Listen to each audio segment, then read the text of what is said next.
We come to you live from the Wallace Civic Center on the campus of Fitchburg State University as FATV presents coverage of Hockey Night in Fitchburg. And tonight, it's another MassCAC battle in Division III men's ice hockey as the Falcons of Fitchburg State look to continue their winning ways in conference play as they take on the Corsairs of UMass Dartmouth.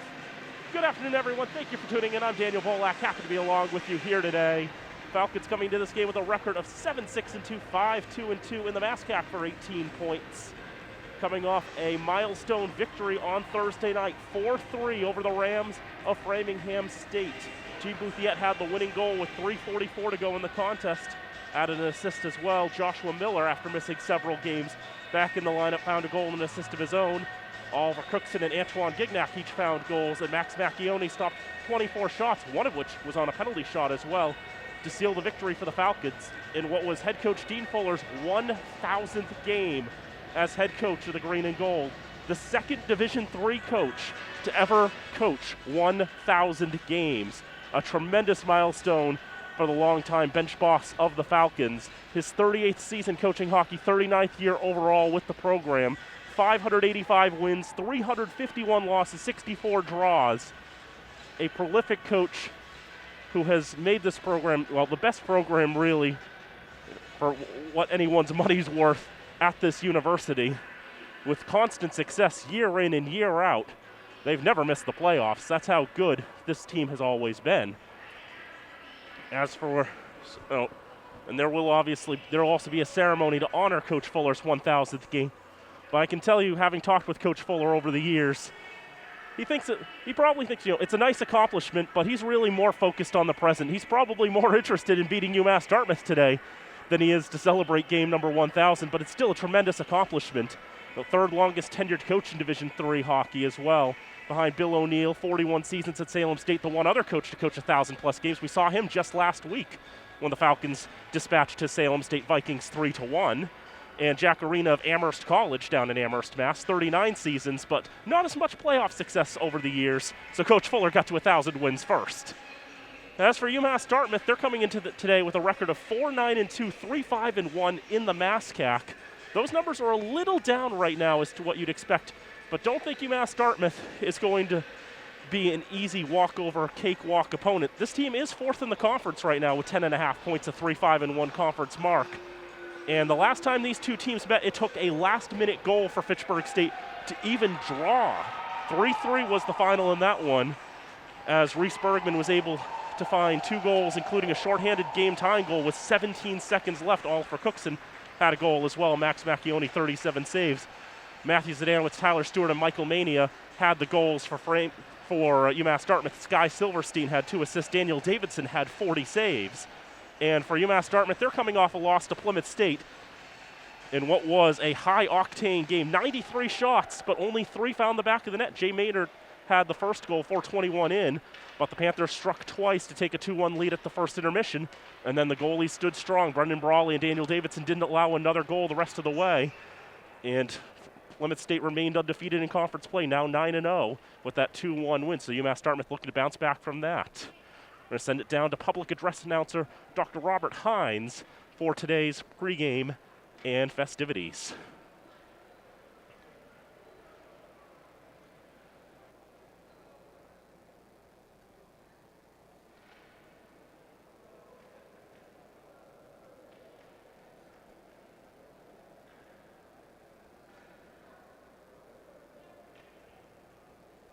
Fans, at this time, we ask that you direct your attention to center ice for an important presentation. Please welcome Dr. Laura Bayless, Fitchburg State University Vice President for Student Affairs. Joining Dr. Bayless are Dean Fuller's sons, Matt and Chris, his daughter, Amy Kaiser, and her husband, Cam, and Dr. Elizabeth Pitney Seidler.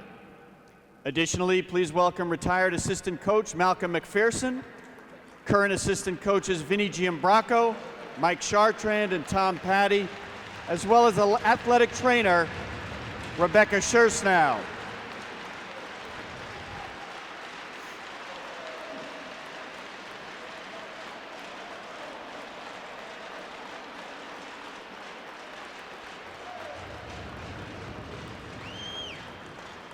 Earlier this week, on Thursday, January 12th, Fitchburg State ice hockey head coach Dean Fuller coached in his 1,000th career game, guiding the Falcons to a 4-3 victory over the Rams of Framingham State.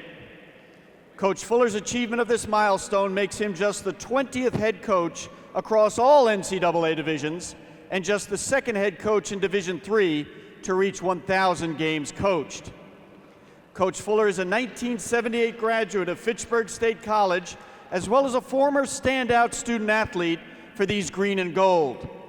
After taking over leadership of the program from the legendary Jim Gorman in 1984, Coach Fuller has accrued a career record of 585 wins, 351 losses, and 64 ties, while leading these Falcons to 27 winning seasons and numerous conference championships. His winning percentage of .618 ranks him 15th all-time in NCAA Division III history, and his 585 career wins rank him 6th in Division III. Now coaching in his 39th season, Coach Fuller has coached more than 250 players who have described him as dedicated, passionate, tenacious, and a coach who deeply cares about the welfare of his players. In addition to his outstanding achievements on the ice, he has served as a trusted mentor for those student athletes fortunate enough to have played for him. Fans, on behalf of Fitchburg State University and its athletics department, Vice President Laura Bayless has presented an award to Coach Dean Fuller to recognize and commemorate this achievement of 1,000 games coached.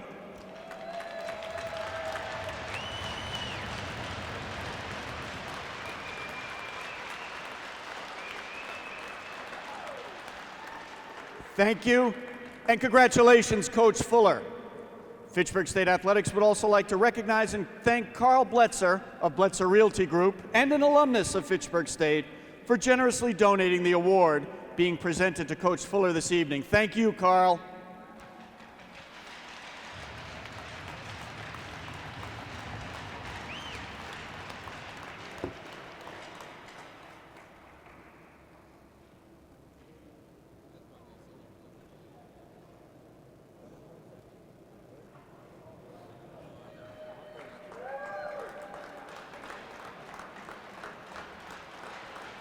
Cue to go for the starters. Okay.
And now, good evening, ladies and gentlemen, and welcome to the Wallace Civic Center at Fitchburg State University for this evening's MassCAC ice hockey contest between the Corsairs of UMass Dartmouth and your Fitchburg State Falcons. The Corsairs enter this evening's contest with an overall record of 4-9-2, and a 3-5-1 mark in the MASCAC, while the Falcons are 7-6-2 overall and 5-2-2 in conference play. Now let's meet today's starting lineups. First, for the visiting Corsairs, on defense, a senior from Greenwood Village, Colorado, number 19, Stephen Peralt. A senior from Bozeman, Montana, number 4, Cade Hanley. At forward, a senior from Mount Sinai, New York, number 6, Michael Perrone. A freshman from Lyndhurst, New Jersey, number 21, Matthew Zdanowitz. And a junior from Boise, Idaho, number 9, Dominic Dumas. In goal this evening for the Corsairs is a senior from Surrey, British Columbia, number 35, Daniel Davidson. The head coach for UMass Dartmouth in his 7th season is Eric Nowak. He is assisted by Mike Sones. And now the starting lineup for your Fitchburg State Falcons. Beginning on defense, a senior from St. Augustine, Florida, number 19, Joshua Miller. A graduate student from Quebec City, Quebec, number 23, Antoine Gignac. At forward, a senior from Messina, New York, number 16, Wyatt Wilmshurst. A senior from Simsbury, Connecticut, number 11, Anthony Ciolin. A freshman from Mishawaka, Michigan, number 8, Jack Saavedra. And in between the pipes this evening for the Falcons, a freshman from North Kingstown, Rhode Island, number 29, Max Macchione. The head coach for Fitchburg State in his 39th season is Dean Fuller. Associate head coach is Tom Patty. Assistant coaches are Vincent Giambracco, Chris Kine, Mike Chartrand, and Brian McGrath. Ladies and gentlemen, at this time, would you please stand for the playing of our national anthem?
Just moments away from puck drop here from the Wallace Civic Center on the campus of Fitchburg State University. The Falcons of Fitchburg State, the Corsairs of UMass Dartmouth, set to do battle for the second time this season. Daniel Bolak here with you, Nate Glennie on camera. Happy to have you along with us here today on FATV. Here are the starting goaltenders for these teams. Max Macchione, the freshman from North Kingstown, Rhode Island, gets his 11th start of the season. 4-3-2 record, 256 goals against, 924 save percentage.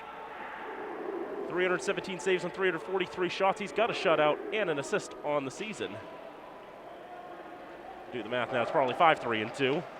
As we look to the other side for UMass Dartmouth, Daniel Davidson, he started every game for the Corsairs this year, the senior from Surrey, British Columbia, 4-9-2, 315 goals against, 919 save percentage, has been peppered with shots throughout the season. This UMass Dartmouth team does concede a lot of shots, about 39 a game. So Davidson has been well tested. And he'll look to stand tall again for UMD. Falcons in the alternate gold uniforms with green numbers, green and white stripes and trim. They'll go left to right in the first period. UMass Dartmouth in the all dark blue uniforms with white numbers and gold trim. They will go right to left. Seolin to take the draw against Matthew Zdanowicz. Seolin will win the draw, and we're underway here from Fitchburg. The far side, Wyatt Wilmshurst trying to backhand it up past the red line, knocked down by Zdanowicz. Back to the defense core and thrown up. Wilmshurst not able to get a touch on that one as it's dumped in. Cade Hanley will go and retrieve for UMass Dartmouth. On the far side, Corsairs trying to flip it up. Zdanowicz to the near side. Mike Perrone will take the shot. That's stopped by Macchione. Rebound pops out to the near side. Corsairs look to settle on that one from Perrone. D side, and the shot from Hanley goes off a Falcons skate. Ricochets out. Jack Saavedra gains the neutral zone and floats it in. Falcons will change lines. Corsairs try to catch them off. Pass out of the reach of Tyler Stewart. Falcons will try to get it out of the zone. UMass Dartmouth relentless on the checking. And the Falcons having trouble really possessing the puck down ice. Michael Macchione now drops it off for Reese Bergman. Bergman left dot, passes it along. Behind the net, Jean Bouthiette getting tangled up there. Bouthiette had the winning goal against Framingham State just 2 nights ago. Michael Macchione, older brother of Max, takes the shot, goes well wide, and into the netting and out of play. 80 seconds gone in the first period of play. For the first time in several games, the Falcons able to ice a full complement of 19 skaters, along with 3 goaltenders. However, they're still missing their leading scorer in Hunter Forden. He'll sit for the 3rd time this season. Forden, along with Egan Wolford, Joe Gilbert, and Cam Isabel, are the scratches for the Falcons today. Falcons trying to control the offensive zone. Cole Archambault in the right wing corner. Archambault battling with the Corsairs. Clay Ellerbrock able to knock it out of the zone. Falcons dump it right back in. Jimmy Metler onto the near side. Corsairs looking to hold and pass up ice out of the reach of Vincent Nicosia. And players getting tangled up in the neutral zone. One taken to the ice in an illegal manner, and we'll have our first penalty of the game. A slash indicated with 1:52 gone in the first period of play. And it's going to be power play number 1 for UMass Dartmouth. Oliver Cookson goes to the sin bin for the 7th time this season. Sophomore from Sheffield, played for the Springfield Junior Picks. He's a business major, and he'll sit for 2 minutes or less. Corsairs power play has struggled a little bit on the campaign. 8 for 76, that's just 10.5%. It's in the bottom 10 nationally. Fitchburg's got one of the stronger penalty kills, though. Best in the MASCAC at just under 87%. Top 20 nationally. Corsairs bring it up for Michael Mania. Drops off on the left side for Perrone. Perrone, one of 3 captains on this Corsair side. Moves in the left wing corner for Zdanowicz. He's checked off the puck, and the Falcons are able to clear it down the ice. Davidson retrieves behind his own net. And the Corsairs will slowly make their way on the reset. 45 seconds gone in the power play. Jake Maynard skates it up the center of the ice. Mania with the touch pass. Zdanowicz, right side. Trying to push it in the direction of goal. Ends up going behind the net. On the left side, it is still Tyler Stewart. Strong freshman for the Corsairs.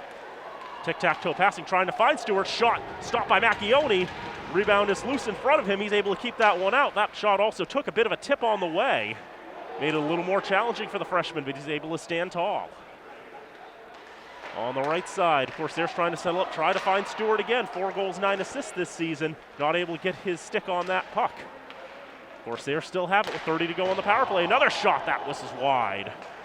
Booms off the boards, kept in by the Corsairs on the near side. Pass to Maynard at the point, misses the mark, and all the way down it'll go. Davidson will hold and wait for someone to go pick that up as the Corsairs use that time to change the lines. They've got 12 seconds to go on Cookson's penalty. Skated up the center of the ice by Sky Silverstein. He's able to get to the blue line, not much farther, where the Falcons meet the resistance. That one been floated out of the zone, and Cookson's able to pick it up right as he gets out of the box. Drops it off for Bouthiette, takes the shot off the ricochet.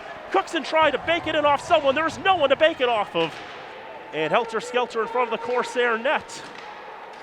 But UMass Dartmouth will survive that for the moment. There's a shot through traffic. I think it was knocked down by the Falcon, who was knocked down there. And a lot of other stuff happening there, and play will be called with 15:48 to go in the first. No score. Falcons did well to kill off that penalty and then immediately create a chance from Cookson and Bouthiette. Bouthiette coming into today with a team-leading 10 assists, but the most recent goal for the Falcons was his first of the season, that winner against Framingham State.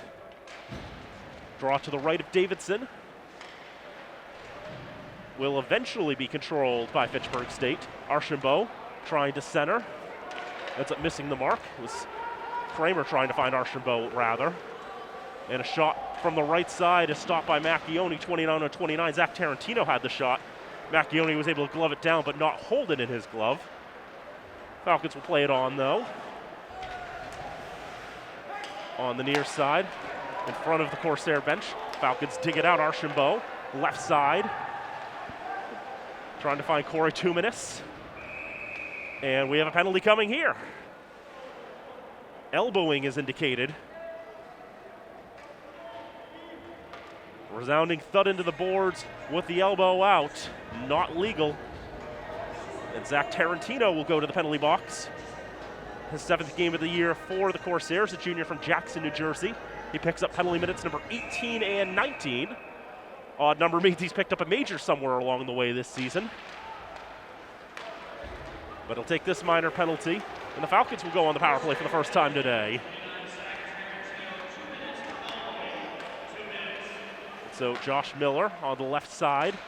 Shot from the circle, blocked in front. Corsairs' kill is pretty solid. They're operating at 85.3%. Puts them just a shade under Fitchburg. A bit of dangerous puck play there. Puck right in front of Macchione. Had to get down and seal the low side. And Siolan will bring it up all the way. Goes right in on Davidson. He makes the stop and does not concede the rebound. 33 seconds gone on the power play. 14:35 to go in the first period. No score. Shots are unofficially 3 apiece. Fitchburg's power play is quite solid. Definitely in the top dozen nationally amongst 84 Division III teams. 16 for 65, 24.6% as officially recorded. Only Plymouth State in their dangerous offense has a better power play in the conference. Falcons win the draw. Macchione on the right point. Mike will hold it off for Toivo Kramer. Antoine Gignac at the point. Falcons move the puck along. They were 2 for 3 officially on the power play a couple nights ago against Framingham, as Macchione with the shot was knocked down by the leg of Cade Hanley, and the Corsairs able to get to that puck and clear it down the length. Macchione goes in the right wing corner to go and settle that down. Gignac will carry it up. On the far side, dumped all the way around the boards with velocity. Michael Macchione able to settle on the right point. Macchione for Cookson. Cookson trying to drop for Gignac, had trouble holding on to it. And a swipe, knocked out of his reach. That was Colin Cromie, the junior from Elgin, Illinois, able to work with that. And offsides called against the Falcons. 30 seconds to go on the power, 13:39 to go in the first. No score.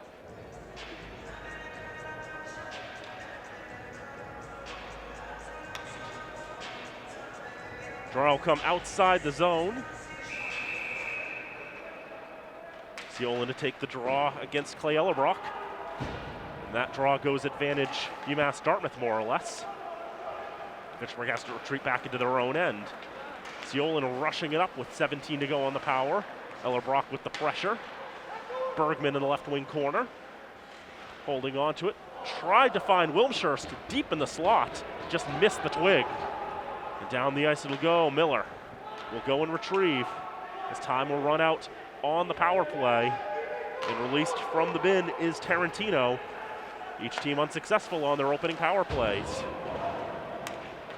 Falcons will dump in and change lines.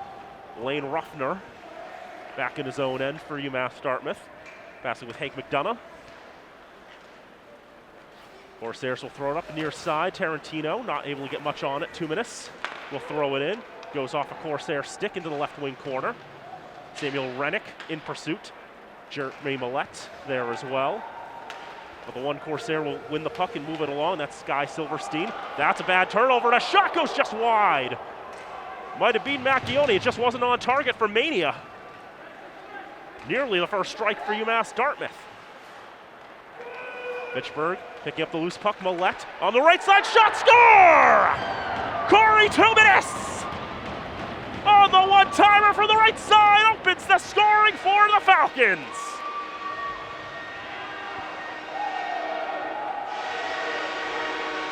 The Leominster connection strikes again as Millette finds Tuminis. One Leominster native to another. Both former Leominster Blue Devils, they strike for the opening goal. 7 minutes and 41 seconds into this contest. Third goal of the season for the business management major, Corey Tuminis. And the green and gold are off and running in game number 1001 for Dean Fuller.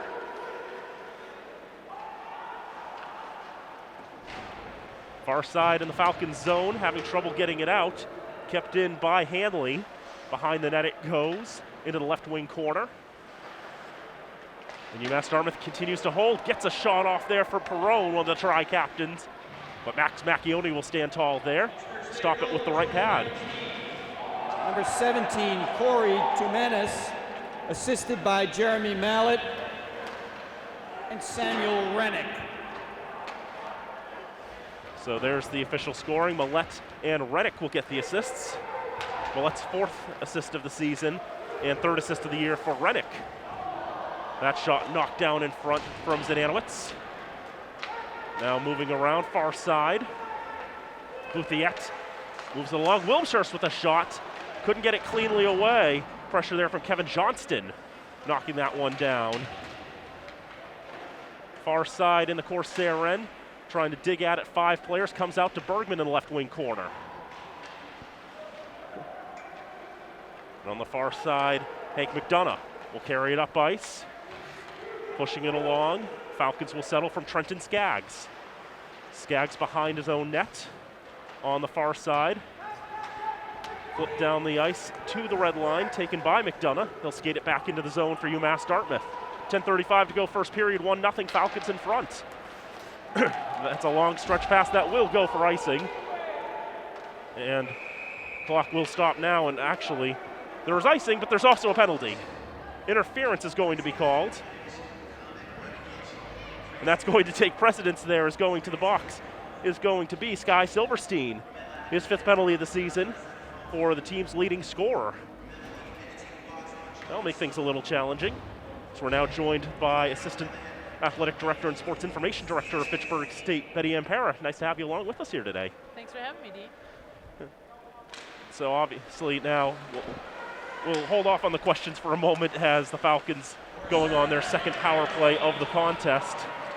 Sky Silverstein, 2 minutes interference. Yep. Silverstein called for interference as the Falcons already facing the pressure from UMass Dartmouth. Had to go well back there, lost 20 seconds. Now Seolin with a shot, he scores! Brilliant snipe, top right corner for Anthony Seolin. His 4th goal this season makes it 2-0.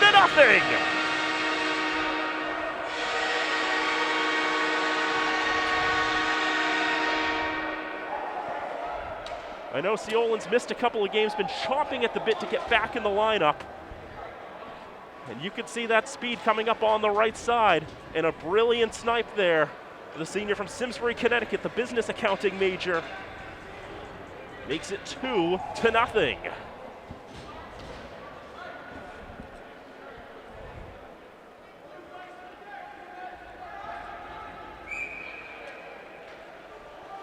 So now that I do have a moment, Betty Ann, I'll ask, so what's the department feeling, about this great achievement by Coach Fuller, 1,000 career games coached? Yeah, Dan, I think it's an amazing achievement for him. When you start looking at the numbers, 1,000, it's just a really impressive number. I mean, he's only the second head coach in D3 to do it, and he's top 20 across of all the divisions in hockey. So, it's a super proud moment for us. to have a coach like him here for so many years. Yep, and there's got to be so much, it's got to be so great in the athletic department to have, a coach who's able to put together a solid team on the ice year in and year out. It feels like you can always write down Fitchburg State for having a solid team every year.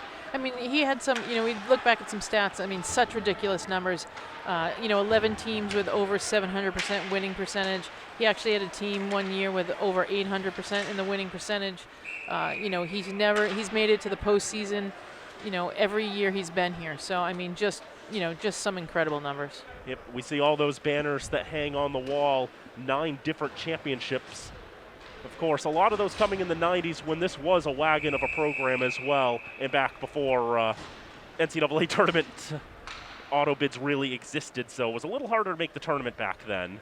Yeah, for sure. I mean, even just speaking with Dean over this week, just looking at some of the banners, we actually came out and looked at, kind of talked a little bit about each team, and I mean, some of the teams, it wasn't even separate between Division II and Division III. He played some great teams. There was like, all those championships were, 16, 17, 18 teams in those divisions. Yeah, and one of the things as I was doing a little bit of research, his first ever win came against Stonehill, a school that's now a Division I program. Right, yeah. And I also, for equal time, his first loss came to a school called Southeastern Massachusetts University, which we now know today as UMass Dartmouth.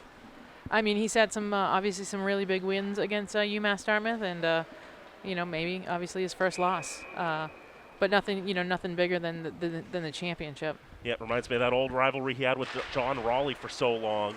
32 years, those two coaches came in at the same time, and for 32 years battled on the ice. Eric Nowak's had a solid career with UMass Dartmouth, led them to a couple of conference championship appearances, including, of course, in 2018. So there's a shot turned towards goal. That's blocked down in front. Another loose puck in the slot, also a broken stick as well. A lot of things happening, and we'll have a whistle. I think that's an offside against UMass Dartmouth with 8:16 to go in the first period. 2-0 the Falcons lead. Yeah, Dan, did you also, the only other coach that has coached 1,000 games is Billy O'Neill from Salem State. So if you really think about it, the MassCAC has the duration of, this coaching staff in the MassCAC has just been incredible. I mean, between the two of them, over 2,000 games, that's just a great number. Yeah, it was a great honor to be able to call that game last week between those two coaches. About 80 years of coaching between them. It's sort of like this conference is a little bit spoiled in terms of how many successful coaches we've had. And even though he doesn't have the term, Craig Russell has been a solid coach at Plymouth State as well. They're a wagon year in and year out, and he's got them 9-0 again. Yeah, they'll be back here in the building in a couple of weeks for the Jake Tebow game on January 28th. Yeah, always love talking with Coach Russell there, so it'll be good to see him again. And it'll be great to be able to bring you that triple header of hockey here on FATV2. Fitchburg State and Plymouth State at 3 o'clock. Milton Academy and St. George's School at 5:30. Fitchburg, Monty Tech, and St. Bernard's at 7:30. 2 minutes for unsportsmanlike conduct. 2 minutes. Unsportsmanlike conduct against Stewart as that shot knocked down by Davidson. Rebound loose in the paint. And Davidson is able to get on top of that and cover. 7:59 to go in the first, 1:44 on the power play, 2-0 to Fitchburg State.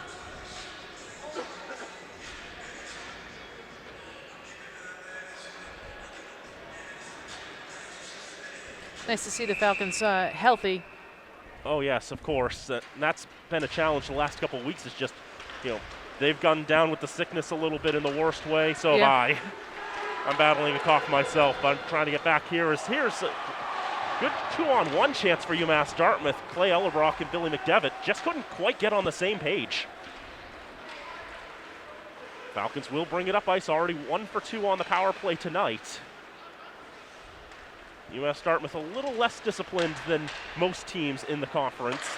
Wilters gets a shot looking for redirection from Bergman, but it ends up popping over the net. Corsairs averaging about 15 minutes of penalties per game. The Falcons a little more disciplined at 11.5.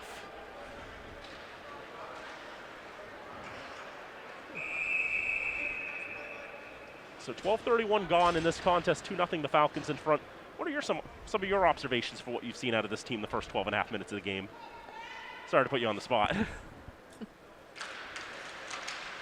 I think, again, having everybody healthy, they've got a few games under their belts, back, and then they'll go another week without playing here, and I think they'll be ready to make a nice run, to the championship.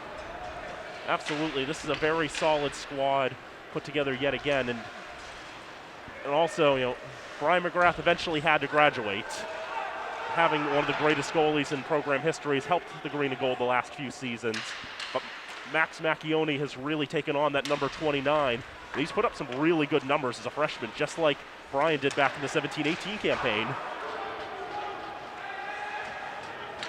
I wonder how much the mentorship that that now Brian McGrath, an assistant coach on the team, wonder how much he's been able to help Max and the rest of the keepers. Yeah, I think anytime you can have anybody, like that with that pedigree that he had here, he knows what it takes to be obviously a Falcon and what the team is looking for. Indeed, as Antoine Gignac's shot rings off the iron. The former Southern Maine Husky looking for another goal. Had one just a couple nights ago. As the penalty expires to Tyler Stewart. Back to full strength go the Corsairs with 6:10 to go in the first period and a 2-0 lead for the Green and Gold.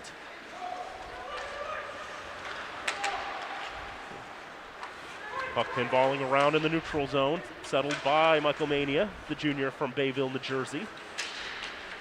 One of the more dangerous forwards on this Corsair team with 7 goals. And on the right side trying to settle was Stewart. Puck goes around to the near side now. Floated along behind the net. Falcons will take it there. Try to bring it out of the zone. Shots 10-6 in favor of Fitchburg State. They lead 2-0. On goals from Tuminis and Ciolin. Corsairs struggling a little bit, trying to bring it into the Falcon zone. As the puck moves around in the neutral zone, Nolan Sargent ran into that down stick. Instead now will be brought in on the right side and around. Trenton Skaggs, the right point, trying to flick it along. Goes behind the net. Saavedra trying to dig it out. Walk trying to track where that pass is going to go, but it'll find its way to Silverstein. The puck knocked down at the blue line on the Falcons end and brought back up by Skaggs. 2 minutes trying to find Skaggs again. Taken by the Corsairs. That pass out of the reach of Colin Cromie. Falcons will be able to get to it. Cromie got to the dots first to prevent an icing, but the Falcons were able to win that puck and move it along and out of the zone, but back in. Shot knocked away by Macchione. And the puck now taken on the left side, moved around the boards in the right wing corner. McDevitt trying to get on top of that one. 4:25 to go in the first and a 2-0 lead for the Falcons. Over UMass Dartmouth on the near side. Left wing circle taken by the Green and Gold. Skated up by Samuel Rennick. Rennick will dump it in and try to pay no mind to that down stick. That will continue to do yeoman's work to try to get in people's ways. Happens sometimes. Sent down by UMass Dartmouth. They'll take the icing with 4:05 to go in the frame. Macchione's doing a really nice job in net tonight, but in the last couple of games, Chris Matone has done a nice job of backbone in the Falcons. Obviously the win in against Framingham on Thursday, but he had some really nice saves in that Tufts game on Tuesday. Yes, that was the second chance against Tufts after losing in the Codfish Bowl 6-0. Able to get Tufts for a revenge match, essentially, as the two teams had deliberately scheduled each other. First time the Jumbos have been around here in a long time. These teams last played in the early 2000s before meeting twice this season. Just couldn't wait to get back chomping at the bit. I didn't have a chance to catch that game, but they did put up a much better fight the second time around on their home ice. And for Matone, I've heard he's battled back through some injuries, able to get back into the lineup after missing a little bit of time. His last year with the Green and Gold, wants to try to make an impact on the ice and played really well in the Salem State game and gave his team a chance to win against Tufts. 3:15 to go in the frame, and a 2-0 lead for Fitchburg State.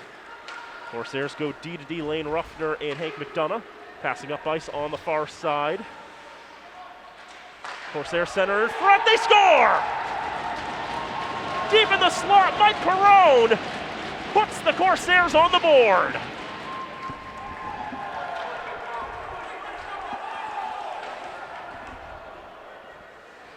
Always challenging shots. The puck settled behind the net, thrown out in front for a one-timer that deep in the slot. Makes things all the more challenging. And for Mike Perrone, the senior from Mount Sinai, New York, has his 5th goal of the season. UMass Dartmouth's not going to lay down that easily. They're able to strike back and get one on the board and cut the deficit in half.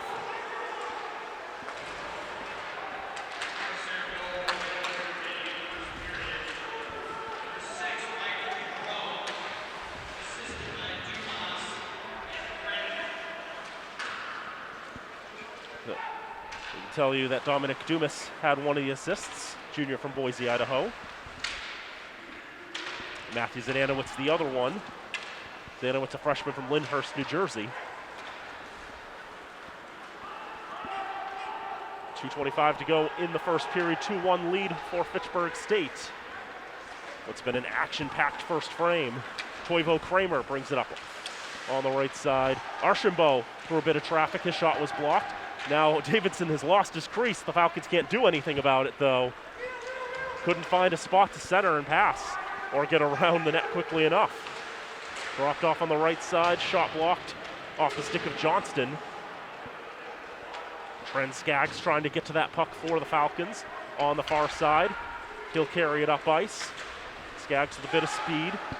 That'll be flipped out of the zone by the Corsairs. Trying to hit a stretch pass for Silverstein. He's listed as a defenseman, but trying to play that as a forward, basically, how far up ice he was. Now Mania on the right side. Thrown bad angle, patted away by Macchione. Falcons will get control of it. Push it out of the zone just far enough. Silverstein will dump it back in. As the Corsairs had to tag up, and Macchione will take no risks. 81 seconds to go in the frame. 2-1 Falcons.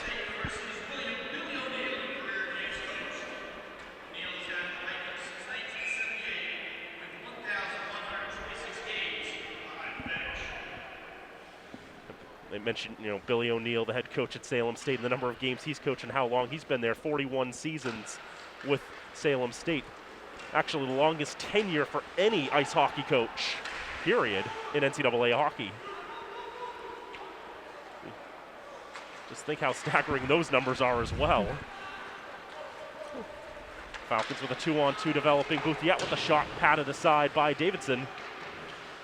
Now for Bergman. Tossed around the boards, right wing corner. Michael Macchione trying to dig it out, win the puck in the right wing corner. It'll be taken by Jake Maynard. Maynard trying to stretch it up ice, looking for Stewart, finds Mettler instead. Silverstein in front, looking for a center, nearly went off the Falcon in front in Millette, but the puck ends up ricocheting just wide.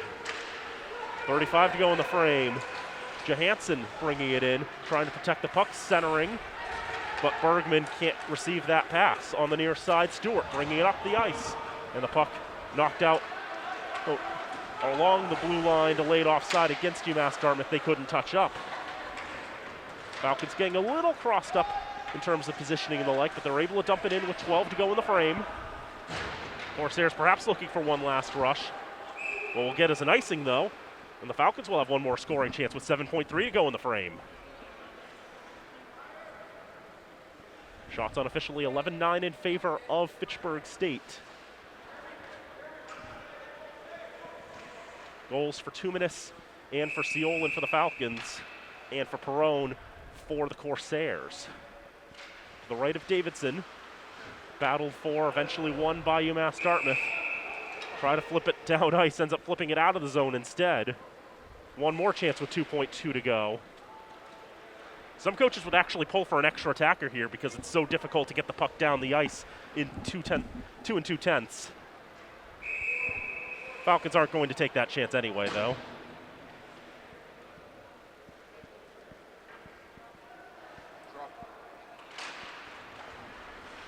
Face off won by the Corsairs, and they just bring it to the boards and pin it. But nice safe play. That'll bring it to the end of one period of play. Fitchburg State 2, UMass Dartmouth 1. as the start of Dean Fuller's 1,001st career game. Off to an exciting start, to say the least. Yeah, I think so. I think the Falcons, I think they were hyped up after the pregame ceremony for Coach Fuller. They came out, scored those 2 goals quick. Corsairs seemed to settle back down and cut the deficit in half here heading into the second period. No question about it. As I mentioned, UMass Dartmouth, a 4-9-2 record. I was talking with Jamie Rogers, our assistant SID. Mentioned, their record is not indicative exactly of how good of a team this is. This is going to be a solid team that's going to play Fitchburg State tough for 60 minutes. Can't assume anything. Could even be more than 60 minutes. It was last time. And before I let you go, I also wanted to ask, while I'm thinking about it, is we talked about how proud the athletic department is of Coach Fuller in his 1,000th career game. How about Tim Foley in his first season with the Worcester Railers? Tim Foley, obviously he did a tremendous job here when he was doing some play-by-play, or the second voice of the Falcons, probably behind you there, Dan, when you started it. But you got to be really proud. You know how hard he worked. He did his due diligence. Always calling games. He did a super job in preparation for each game. So, yeah, I mean, not surprising. I don't think anybody. I think anybody who knows Tim knows the kind of kid he is, and that's what he really wanted to do. So. He's done a great job. Oh, yeah, all the work that he put in. We were proud to have him along with us last year for some games. And I even remember when I saw the job posting, the first words out of my mouth were, "Congratulations, Tim." Yeah, he's done a great job there. And you know what I mean? You know that you're going to hear a highlight on ESPN someday, and it's going to be Tim Foley making the call. It's like at some point I've got to start trying to catch up to him. It's like I've done my best to mentor him. He's flown free, and now I've got to try to catch him. That's all. But still, I'm really proud of the work he's done with the Railers as well. Yeah, we tried to get him back here in the fall to cover, our women's soccer when they were making their run in the championship. It just unfortunately, the timing wasn't right to get him back here. But maybe when he's done with hockey season, we can get him back here so we can just hear his voice again. Oh yes, and that was a great team too. The women's soccer team into the conference championship for the first time, and really took Westfield to the break too. They did. They did a great job. I think. The Bridgewater game they came out firing on all cylinders. Coach Booth had done a great job in preparing the student athletes for that game, and I think Bridgewater was not prepared for us. So we came out with a big win down there, and the Westfield game, I think if we didn't come out with a little bit of nervousness, it would have been an even game at the end. One of the defining shots I remember at the end was when the Falcons did accept the championship trophy and Allison Goff raising the trophy high in the air, still celebrating it because it's still a tremendous accomplishment for this program. Yeah, I mean, you can't, the first time that the kids have been in a championship, they've worked hard for it. Jeb's prepared them for, to be in that position, and it gives them something to look forward to for next season. They're going to come back strong. They're going to work hard in the spring, and I think that the team he's building a great program. Indeed, we've got some solid programs here at Fitchburg State. And we've got a lot to look forward to, not just ice hockey, but right now here at the Civic Center, it's Fitchburg State 2, UMass Dartmouth 1 through one period of play. Betty and Para, thank you so much for joining us here Thanks today. for having me. Thank you, and we're going to take a break. We'll be back in about a number of minutes or so with the second period and recap, analysis, all the good stuff. So stay with us. This is Hockey Night in Fitchburg on FATV. Back here at the Wallace Civic Center on the campus of Fitchburg State University. One period in the books between the Falcons of Fitchburg State and the Corsairs of UMass Dartmouth. Fitchburg State leads 2-1. Daniel Bolak here with you. Nate Glennie on camera. Happy to have you along with us here today. Falcons open the scoring 7:37 in from Corey Tuminis, from Jeremy Millette and Samuel Rennick. And then less than 2 minutes later, struck again Anthony Ciola on the power play from Reese Bergman. 2-0 the score was at that point. With just over 3 minutes to go in the frame, UMass Dartmouth was able to strike back from Mike Perrone, Matthew Zdanowicz, and Dominic Dumas getting the assists. And that brings us to the 2-1 score line we have now. Falcons were 1 for 3 on the power play. UMass Dartmouth unsuccessful on their only man advantage. Shots were 11-9 in the period in favor of the Falcons as well. Pretty up and down period. The two teams playing pretty evenly, it felt. Through one period of play this season, Fitchburg is 4-1-1 when leading after 20. UMass Dartmouth, only the 4th time this year they've actually trailed after 20. They're fast starters, but the second period has been their roughest of the frames, outscored 22-17 and outshot 219-156. The Falcons, on the other hand, have outscored their opponents 18-17 in the second period. What can you draw from that? Who knows, really? I have a bit of an out-of-town scoreboard. Already one game in the books in the MassCAC. Westfield State winners over Salem State 2-1. Westfield State have been shut out their last 2 games. But finally getting back on the scoreboard and back in the win column. And that was a battle between 6th and 7th place in the conference, so Westfield will put a little more space on Salem State. I don't know if Bill O'Neill's ever missed the playoffs with Salem State, but if the Vikings don't right the ship soon enough, this could be the year that Salem State doesn't take part in the postseason, as they're mired in last place now, 6 points behind Westfield and 4.5 behind Framingham. So a game and a half out of the 6th and final playoff spot as it currently stands. As for Framingham, they'll be in action against Worcester State tonight. Fitchburg and Worcester coming into tonight tied for 2nd in the conference, 18 points apiece. But the Lancers of Worcester have a game in hand. Corsairs and the Road Blues go left to right in the second. Falcons and the alternate Golds go from right to left. And on the near side, dumped in and around by UMass Dartmouth. Macchione out of his net to try to play it along for Saavedra.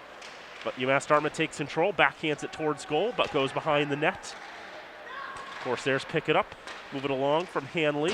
Around, shot booms off the boards. And now the Falcons trying to flip it out.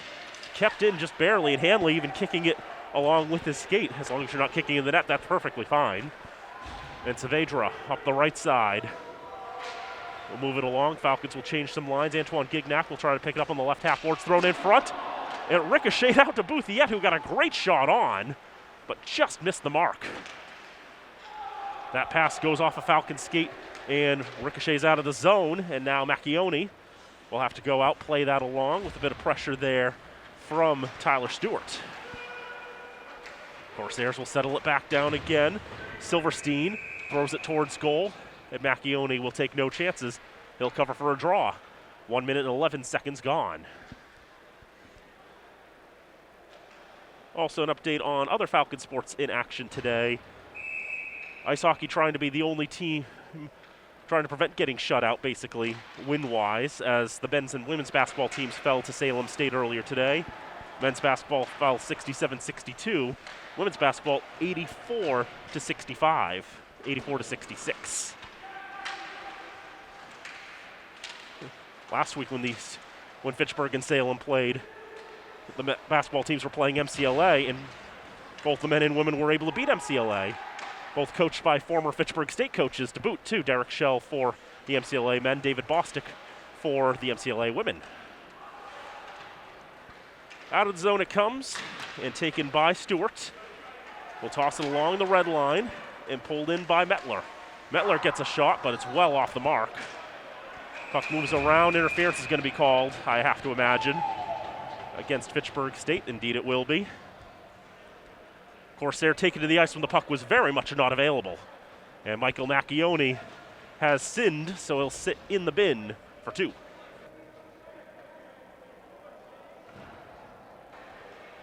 Minute 59 gone in the frame. And UMass Dartmouth with their second power play upcoming. It's the worst power play in the conference against the best penalty kill. You might say the outcome should be obvious, but stranger things have happened, and sometimes stats correct themselves. But the sophomore from North Kingstown, Rhode Island, will get penalty minutes 17 and 18 on the campaign with that. On the near side, Falcons try to clear it. Knocked down and kept in by Stefan Perreault. Into the left wing corner it goes for Clay Ellebrock.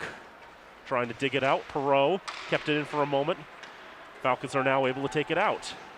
1 against 3 essentially, but Archambault able to get a little bit of space and backhand it down the ice. Falcons with a little bit of time to change some legs, but only going to change one set. Cookson off, Archambault and Bouthiette on. 45 seconds gone on the power play for UMass Dartmouth. And discombobulation on the line leads to an offsides.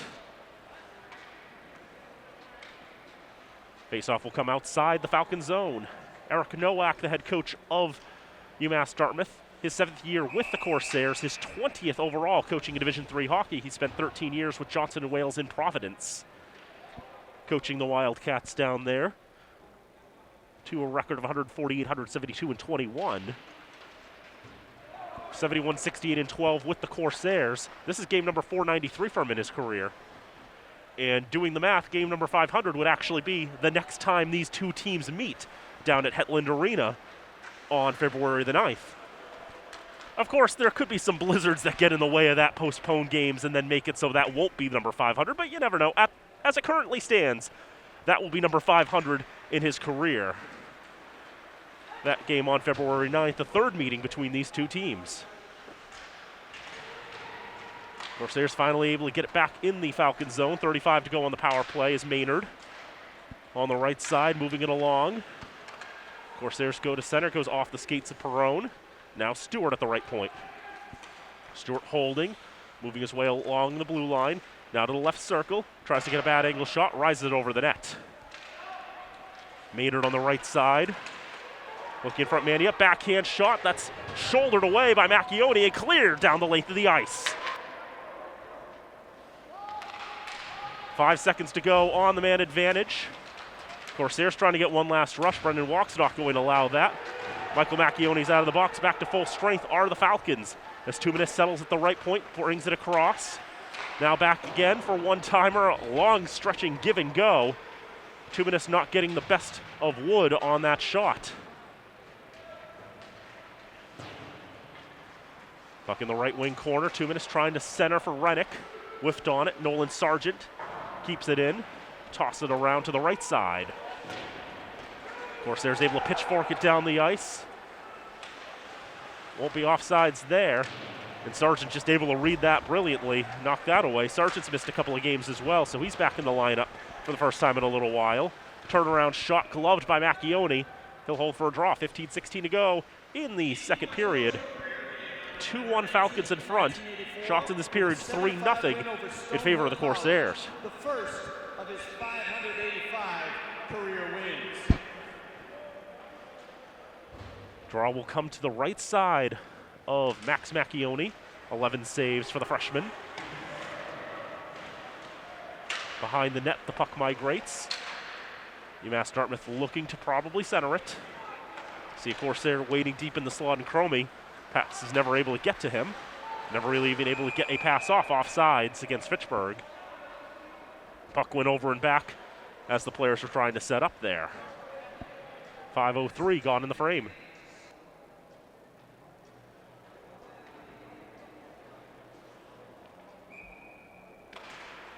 Draw outside the Corsair zone. Won by UMass Dartmouth, brought back to the Falcons' end. And the blue line pass intercepted by Tarantino. Christian Halbig will try to get to that one as he knocks down the dump in by Tarantino. Puck gets knocked down left wing corner. Falcons will get on top of that from Johansson. He'll stretch it up, try to find Seol and miss the mark. Pass release from beyond the red line, so it's all good. Corsairs will bring it back the other way. Justin Weinbrenner throws it in the direction of goal, goes off the backboards. Macchione will collect that puck and cover for a draw. 5:39 gone in the second period. Fitchburg State 2, UMass Dartmouth 1.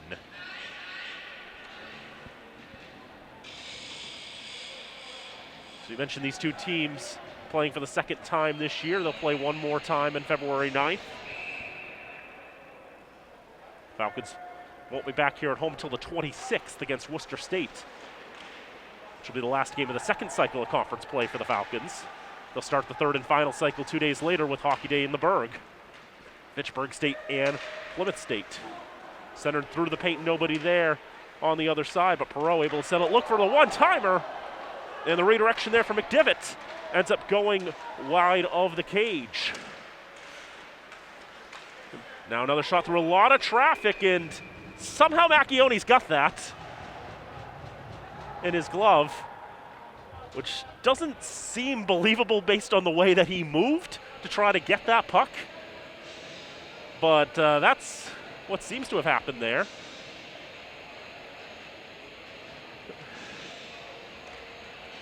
A lot of traffic in front, a long maze that puck had to travel through. Got its way through, and Macchione, moving to his left, got his glove up there and is able to snare it out of the air. That felt really unorthodox. But hey, as Dominic Hasek would say, as long as you make the save, why does it matter how you stop it? Falcons will bring it up on the left side, centered in front from Cookson, and another shot. Davidson shuts the door there. Sargent tosses it towards goal, well wide. Comes back towards Davidson. He has to go down to block that down. Archambault trying to find some clearance. Shot from the point, redirected wide. Davidson got all turned around there. Now back up ice in the neutral zone, settled by Perrone. He gets the shot off, kick save by Macchione. Another shot that's stopped by Macchione with the paddle this time. Sargent up for Toivo Kramer. About 7 minutes gone in the second period and a 2-1 lead for the Falcons. It was 2-1 after 20 between UMass Dartmouth and Plymouth State 2 nights ago, and that's actually how it ended up staying, as we have a whistle here. Might be too many men called against Fitchburg. And there are way too many skaters on the ice too, so yes. It's not a good sign when you see the linesman put his hands up like that, and then you look to see the players skating back to the bench, and there's 6 of them. And you know that just won't do. Corey Tumanis will serve. Jim LaPointe puts a 0 on the board to indicate to everyone that's what it was, too many.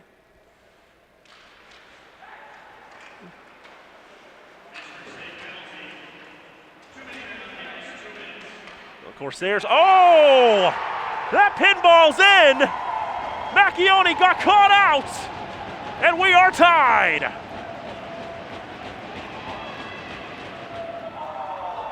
Michael Mania leads the handshake line as the shot from the point changed direction once, maybe twice, and slowly trickled past. And Macchione committed to the right side of the net, trying to scramble back, dive, and snare it with his glove. Just couldn't reach it.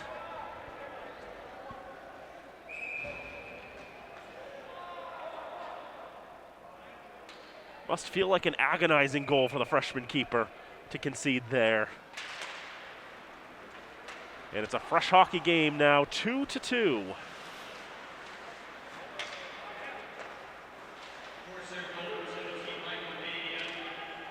Assisted by Maynard and Grennan. Falcons will try to bring it up ice with numbers. On the right side, floated in the direction of the slot, looking for a centering pass just off the mark, ends up going right on goal to Davidson. He'll glove it, no further play.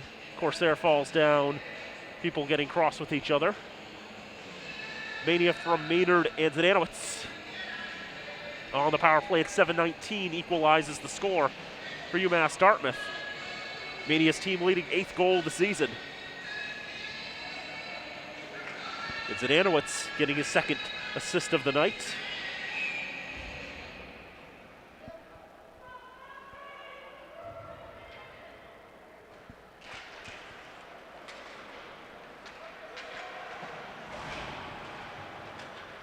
Draw control by the Falcons, shot kicked away by Davidson. On the near side, they contest for it. In that left wing corner, 4 players trying to win it, 2 on either side. Ultimately goes to the Corsairs.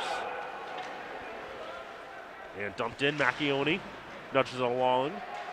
Around and down as it's settled by Hank McDonough. At the red line, Jack Saavedra trying to battle to win that puck. Eventually comes off to the stick of Ciolin, who dumps in, and fresh legs getting on the ice for the Falcons.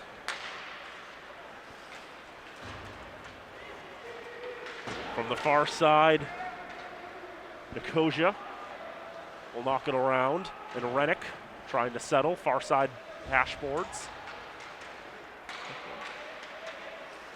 To the red line and dumped right back in and around. With a lot of pace, Rennick will pick it up on those half boards again. Thrown down to the blue line and put back into the neutral zone. Skaggs trying to bounce it off the boards.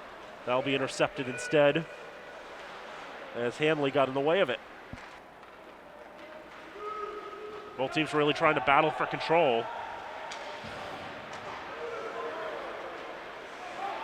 Falcons also got caught up trying to change some personnel. A Falcon sitting on the bench ready to come off. And that one thrown up in the air. Macchione will catch and cover that. As he's trying to go backwards. And to use an example that John Kruger used last week, like a middle infielder in baseball trying to go backwards to catch a pop fly. Problem was he ran into the back of the net, so only so far back he could go. But he was able to glove it. 10:46 to go, second period. 2-2 the score between Fitchburg State and UMass Dartmouth. Shot save and a rebound. Another save by Macchione. Shots were 16-16 till that point. We put a couple on the board there for UMass Dartmouth with that.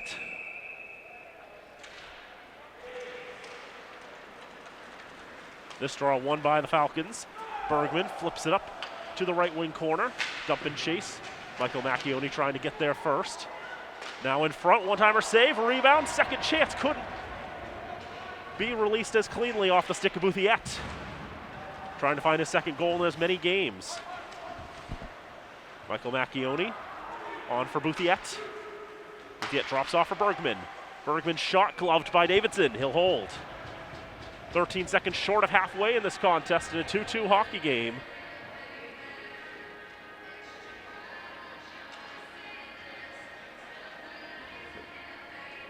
Not too many blowouts occur between these two teams. You always see evenly spaced hockey, if you will, evenly matched hockey. We're getting that yet again here from Fitchburg.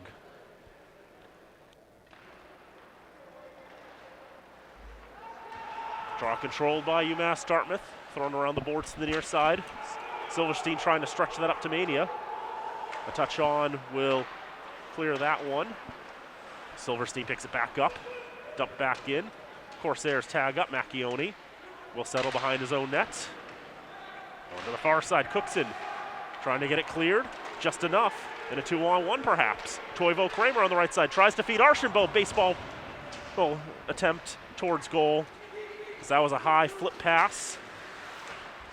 Tried to baseball bat it in and swung on and missed.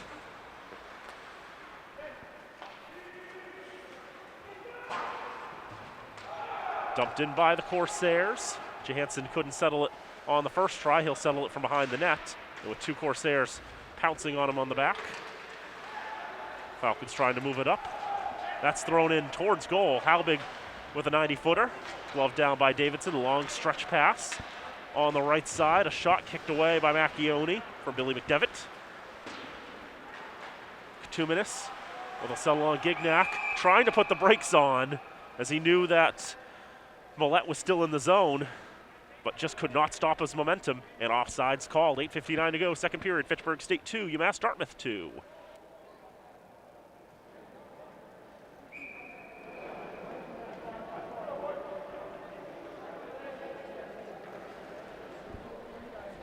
Draw coming outside the zone, won by Fitchburg. Miller rings it around the boards. 2 minutes trying to settle and shoot. Couldn't get clean wood on it. Back to 2 minutes in the left wing corner. 2 minutes battling with two Corsairs, trying to put all the pressure on. Rennick trying to get a handle on that puck and throw it towards goal, but it ricochets around.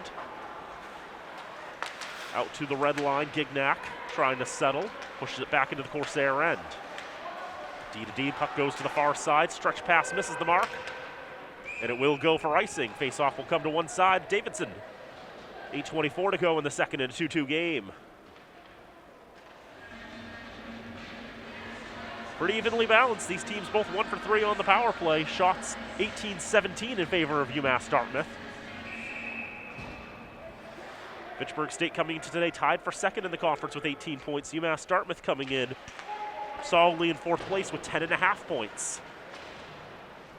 3 points for a regulation win, 2 for an overtime win, 1 for a tie, none.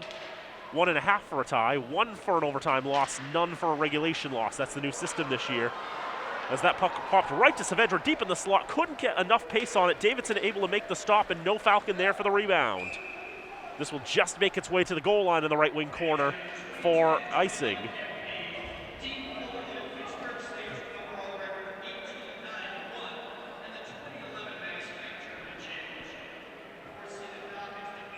Faceoff will come to the right of Davidson. Draw one by Fitchburg, out to the right point. Miller looking to take the shot there. Went off someone in front and out wide to the right. And this is going to be icing yet again. 7:51 to go in the frame. They've been dropping in these fun facts about Coach Fuller throughout the game. The one they've just brought up, they're talking about the 2011 MassCAC championship winning side. 18 wins, 9 losses, and a draw. Beat Salem State in overtime to win the conference championship as a 4 seed. Did not qualify for the NCAA tournament. It was the 2nd year of the MassCAC. They were still on probations, the 2-year probationary period that is necessary for a new conference to get an automatic bid. The Falcons, many of the teams in the MassCAC had split from the ECAC Northeast 2 years prior.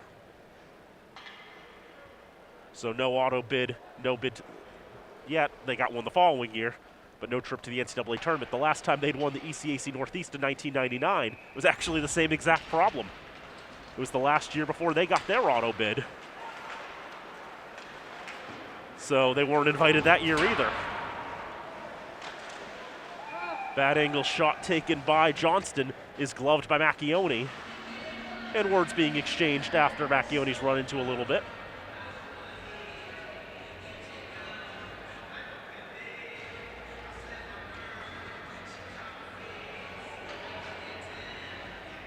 This is the first time I've had a chance to really watch Max Macchione in goal with my own eyes. I've only been able to see him through the various broadcasts of the games this year. I've not realized how unorthodox he seems and how he moves around in his crease. It really does give me some Dominik Hasek vibes. Johnston again, shot, kick, save, rebound, dangerous. Not able to get good wood on it. And not able to put it through. Looked like a juicy chance for UMass Dartmouth to take the lead, just could not capitalize on the opportunity. 19 saves for Macchione, 17 saves for his counterpart Daniel Davidson at the other end. 7 to go in the 2nd period in a 2-2 game. Bouthiat on the right side. Bergman's a long way away on the left side, takes the shot. That's blocked in front. Bouthiat gets it back, goes for Sargent. Right wing corner, goes off a stick into the left wing corner. Trying to get it out to Skaggs at the left point, comes all the way out of the zone. One side to the other, and around the boards. We have a delayed call, a cross check, which should be against UMass Dartmouth. Falcons will get a shot on the power play with 6:38 to go in the 2nd. 4th power play of the night. As Jake Maynard will sit for 2. Penalty minutes 14 and 15 for the senior defenseman from St. John, Indiana.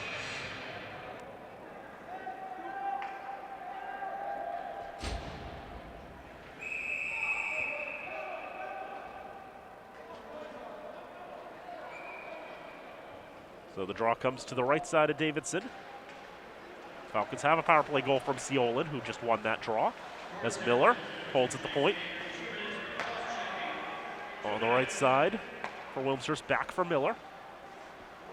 Miller still holding. Now on the left side, pressure immediately was Brendan Walk. Behind the net, Seolin. Around to the right circle, tries to go back to Seolin, bad angle shot. Actually looking for a cross-ice one-timer deep in the paint, but whiffed on there on the near side. And UMass Dartmouth able to knock it all the way back down ice. And pressure coming there from the Corsairs. Macchione able to cover the loose puck, and more words being exchanged.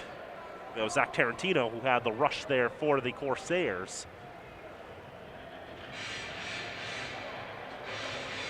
We'll have a draw to one side of Macchione. With 6:03 to go in the 2nd in a 2-2 game. 1:26 to go on the power play. Tarantino set to take the draw here.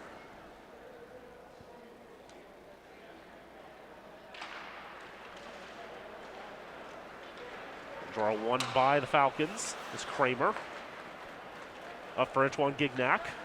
Fresh legs on the ice for the green and gold. As Oliver Cookson in the left wing corner. Goes for Bouthiette. Gignac with a blast. That one warned there by Clay Ellebrock. Won't let that one pass. As Bouthiette on the near side. Around for Gignac behind the net. Holds and passes for Bouthiette on the near side. Brings it up on the near side, protects just as they gain the zone. But the Corsairs relentless. Gignac will have to settle the clear. 35 to go in the power play, 5:12 to go in the second. Pass intercepted there, Billy McDevitt. He'll take the shot, saved by Macchione. Couldn't quite glove it down. And trying to pounce on that one was Colin Cromie, but he couldn't get there in time. Toivo Kramer with a shot that's blocked. And thrown around to the near side, settled down by Michael Macchione. Now for Gignac, right side, a blast goes wide. Macchione able to settle it. On the left side with 2 seconds to go on the power play. Maynard's out of the box, Corsairs back to full strength, centered in for the slot, and a shot eventually comes from Kramer, but it's turned aside. Now cleared down the length. Macchione is out to try to settle that one down for Gignac. Exchanges of legs occurring on either team's benches. And now a turnover there, a chance for UMass Dartmouth. Silverstein was threatening, not able to get a shot cleanly away. Falcons trying to ward off the Corsairs here. 4 minutes to go in the second period. Fitchburg State 2, UMass Dartmouth 2. Michael Maney on a redirection has the lone goal in this second frame. The near side, Rennick, able to stave off Mania there. And Rennick bringing it into the zone, and then dispossessed with a strong strike there by Lane Ruffner. Rennick will get it back on the right side, moves it along. Corsairs relentless, dogging the Falcons. The shot looked for the redirection, got it, but not enough pace to fool Davidson. Seolin fresh off the bench into the zone, backhand shot saved by Davidson. It'll hold for no further play. 3:13 to go in the second.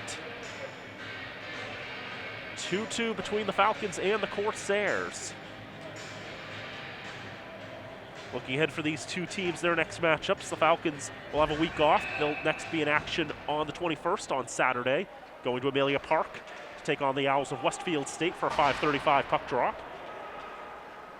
Meanwhile, UMass Dartmouth will be taking on Salem State next time out on Thursday the 19th. 7 o'clock start from the Rocket Arena in Salem. Before taking on second-year program Riviere a week from today, 5:30 from Hetland Arena. As out in front, Macchione trying to hold that short side down, and he's able to do just that. Fitchburg State will also be playing Riviere, the Raiders, for the first time this year on February the 7th.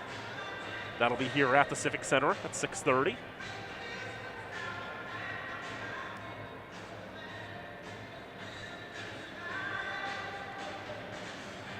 Draw will come to the right side of Macchione, 22 saves on the night.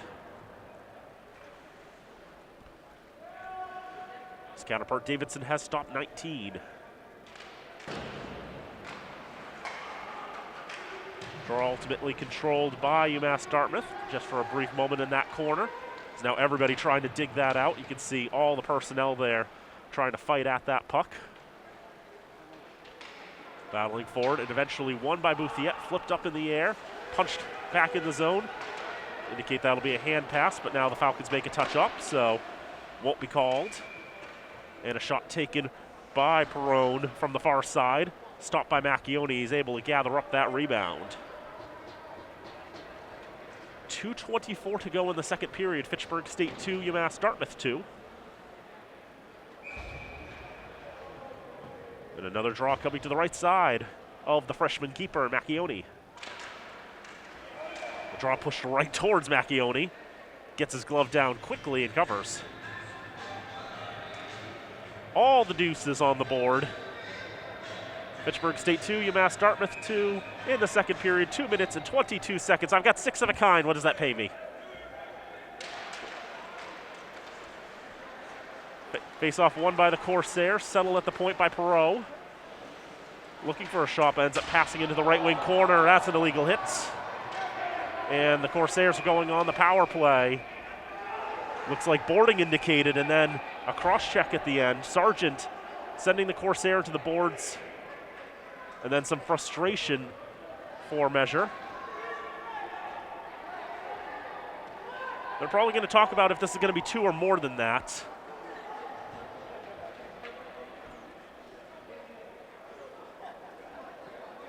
You can see the captains meeting at the official circle.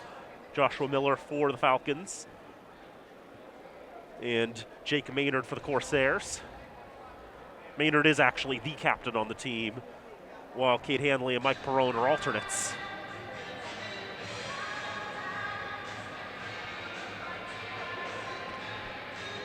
The UMass Dartmouth roster is like, are they a captain? Yes, these 3 are captains. So I wrote down they were captains, but as it turns out, only Maynard is actually a captain. The obviously dangerous and illegal hit by Sargent will be punished appropriately with 5 minutes in the bin.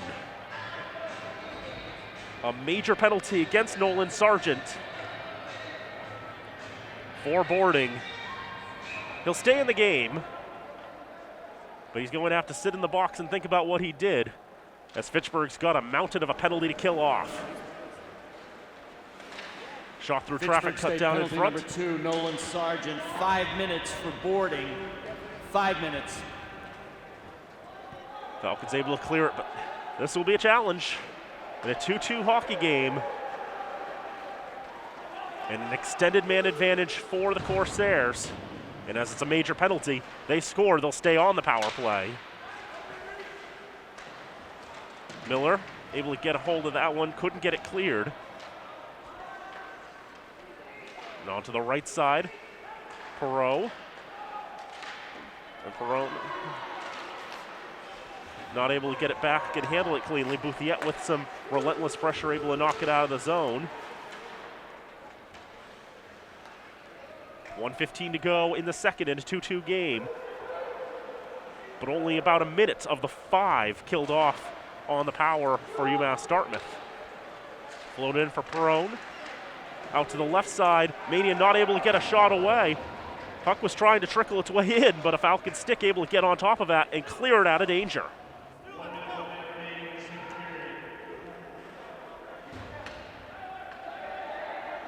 UMass Dartmouth will take their time. It helps the Falcons a little bit that the major power play is going to be split between the 2 periods, as sometimes teams have trouble getting up to speed at the start of a period when they have a carryover power play. And the Falcons' best penalty killers can at least have a little bit of time to breathe. And that's going to be an issue there for UMass Dartmouth, as Macchione's able to spring a 2-on-1. Macchione with a shot. Davidson might got a piece of that. Cleared down. Halbig picks it up with 15 seconds. Might behoove the Falcons to play some keep away here, and Halbig will float it down the ice. Settled down by Silverstein. With 5 seconds to go in the period, he doesn't like his chances too much. He'll skate it up a little bit, and that's it. He knows they'll have 2 minutes and 52 seconds to work with to start the third period, and he figures probably better that we'll hold on and wait for that. So 2 periods in the books at the Wallace Civic Center. And another strong matchup between these 2 teams. Fitchburg State, UMass Dartmouth, 2-2 through 40 minutes of play. Official shots through 2 periods. It's UMass Dartmouth 26 and Fitchburg State 22. Corsairs had 17 shots in that second period. And able to get one past able to get one past Max Macchione to tie the game. The Falcons with another 11 shots in the frame, but Daniel Davidson stands tall, stops all the shots, and you can see Coach Fuller having a discussion with one of the referees. It's probably a matter of asking what he saw with the penalty Sargent. I can tell you from my perspective, it definitely looked like boarding, and it definitely looked like it could be 5 minutes, and it definitely is 5 minutes. And the Falcons have some more work to do, as they're tied at 2 through 40 minutes of play. UMass Dartmouth's had some pretty good chances, both teams have, but UMass Dartmouth looked more threatening in that second period. Didn't I say that was one of their weaker periods according to the numbers? Sometimes the numbers don't really tell you the whole story. But that carryover power play time is going to be big, and the Falcons could definitely get themselves a bit of a momentum boost if they're able to kill off the rest of that major penalty to start the third period of play. But for now, we're going to take a break here from the Wallace Civic Center on Hockey Night in Fitchburg. It's Fitchburg State 2, UMass Dartmouth 2 through 40 minutes of play. We'll be back in about 10 or so minutes for the third period of action, so don't go away. Hockey Night in Fitchburg on FATV.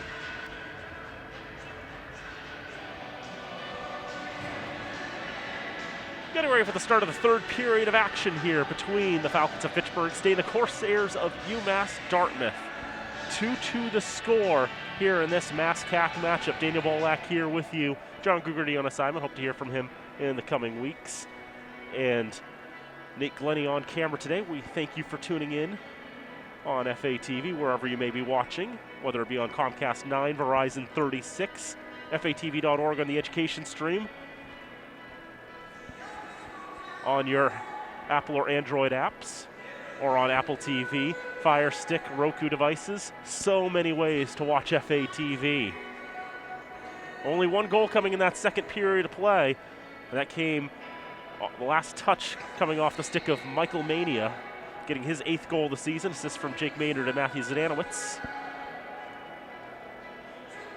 A shot was taken from the point there, I think by Maynard, and then redirecting off the stick of Mania, and then just out of the reach of Max Macchione, and into that for the lone goal of the second frame. So 2-2 the score through 40 minutes of play. Shots 26-22 in favor of UMass Dartmouth. They had the upper hand in the second frame with 17 shots on target.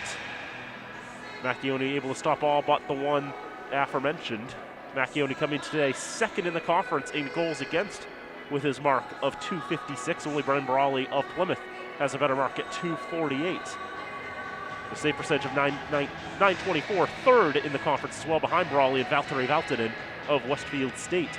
Daniel Davidson coming in 5th in the conference in goals against, coming in 315. It's been a high-octane conference this year in terms of goals. Davidson 4th in save percentage with a 919 mark. The goaltenders have played pretty well today.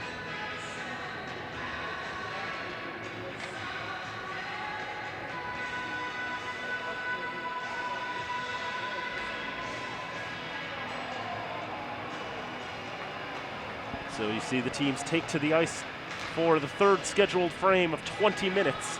Of course, both teams going to be hungry to get the win in regulation. You get the full 3 points if you can come away with the victory in regulation time.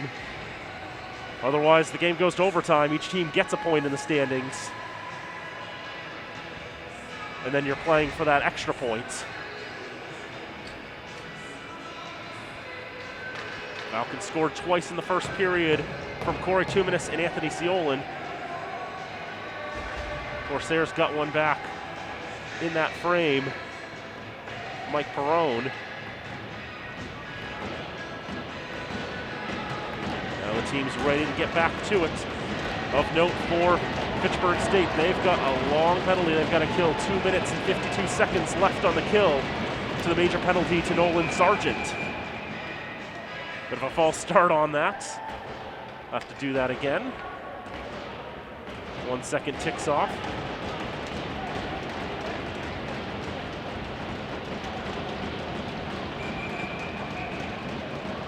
As the 21 set to do battle in the face-off circle. Matthew Zdanowicz for the Corsairs. They wanted to get the penalties. They want to get everything reset. They wanted that 1 extra second back on the clock. They have to put the major penalty back up. Now they have. Jean Bouthiet for the Falcons goes to Zdanowicz. And we're back to play in the third. Falcons in the alternate gold uniforms going left to right. Corsairs in the road dark blues going right to left. Falcons holding it back in their own end and floated down the length of the ice. Perfectly kosher on the kill. And UMass Dartmouth ready to burst up the ice. Up the middle from Jake Maynard. Maynard gaining the zone, leaving for Tyler Stewart. Stewart on the left side throwing it around the boards. To the right point. Miller gets a touch on for the Falcons. Slings it around to the near side. Knocked back around by Perrone. And cleared out of the zone. Settled down by Maynard. Falcons will get some fresh legs on. 2 minutes to go on the power play for UMass Dartmouth. About a minute gone in the third period.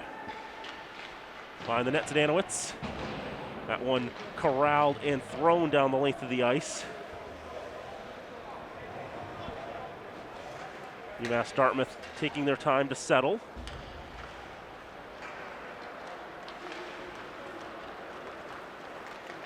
Now brought up ice, and again Fitchburg State not having any of that. Throw it straight out of play. Would be a penalty in the professional ranks, not so in the amateur ranks, not on purpose at least. The funny intricacies I'm trying to troubleshoot right now is I know Matthew Zdanowicz has some goals on the season. It's strange that on the conference website they claim he hasn't got any. He scored the last time these two teams met. But apparently the stat software just wants to pretend that that didn't happen. Also means the numbers for a couple players on my sheets are going to be wrong then, because that's where I ripped them from. Stinks that College Hockey Stats doesn't exist anymore. Such a good website, and it just worked. That's a tripping call. A hook, in fact, as a Falcon taken to the ice. He was helped down there with the wayward stick of Clay Ellerbrock. And the Falcons have, in fact, killed off that major power play. We'll play 4 aside for 70 seconds. And then an abbreviated man advantage for the green and gold. Minute 43 gone in the third period in a 2-2 hockey game. It was 2-2 for quite a long time in the third period between these two teams when they last met down at Hetland Arena in New Bedford. Falcons win the draw. Mania scored late in the third period with 3:55 to go in the frame. That made it 3-2 UMass Dartmouth. And then Reese Bergman able to score shorthanded with the extra attacker 17 seconds left to tie it. That made it 3-3, and that was the difference in that game. Corsairs felt like they probably could have came away from that first meeting back then with the full 3 points, but instead had to share them.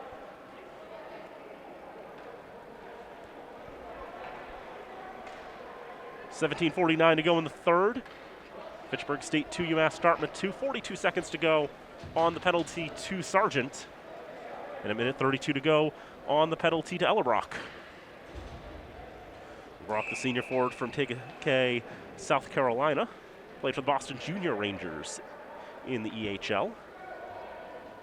Sargent, who's in the bin from Littleton, Colorado, one of a few players the Falcons were able to get from the Twin City Thunder in this most recent recruiting class. Shot from the point redirects wide. That was off the stick of Jimmy Metler. Taken on the right side, thrown across. Michael Macchione will settle that down with his stick in front of his brother Max. That one turned aside, and that one turned aside as well. As Perrone able to intercept the pass, get a great shot on Macchione. He's able to shut the door, and quickly. One of the linesmen took a spill, and a couple people having a bit of a laugh about that. Penalty about to expire to Sargent. Perrone gets a shot off, glove down by Macchione. Now the box comes Sargent. Falcons are back to full strength and get an abbreviated power play. 40 seconds to work with. Corsairs with 2 shots in the second half of that power play, if you will, or at least the second half of the penalty to Sargent. And Fitchburg biding their time, 25 seconds to work with. Here's Wyatt Wilmshurst into the zone. Wilmshurst trying to feed Walk cutting to the right side.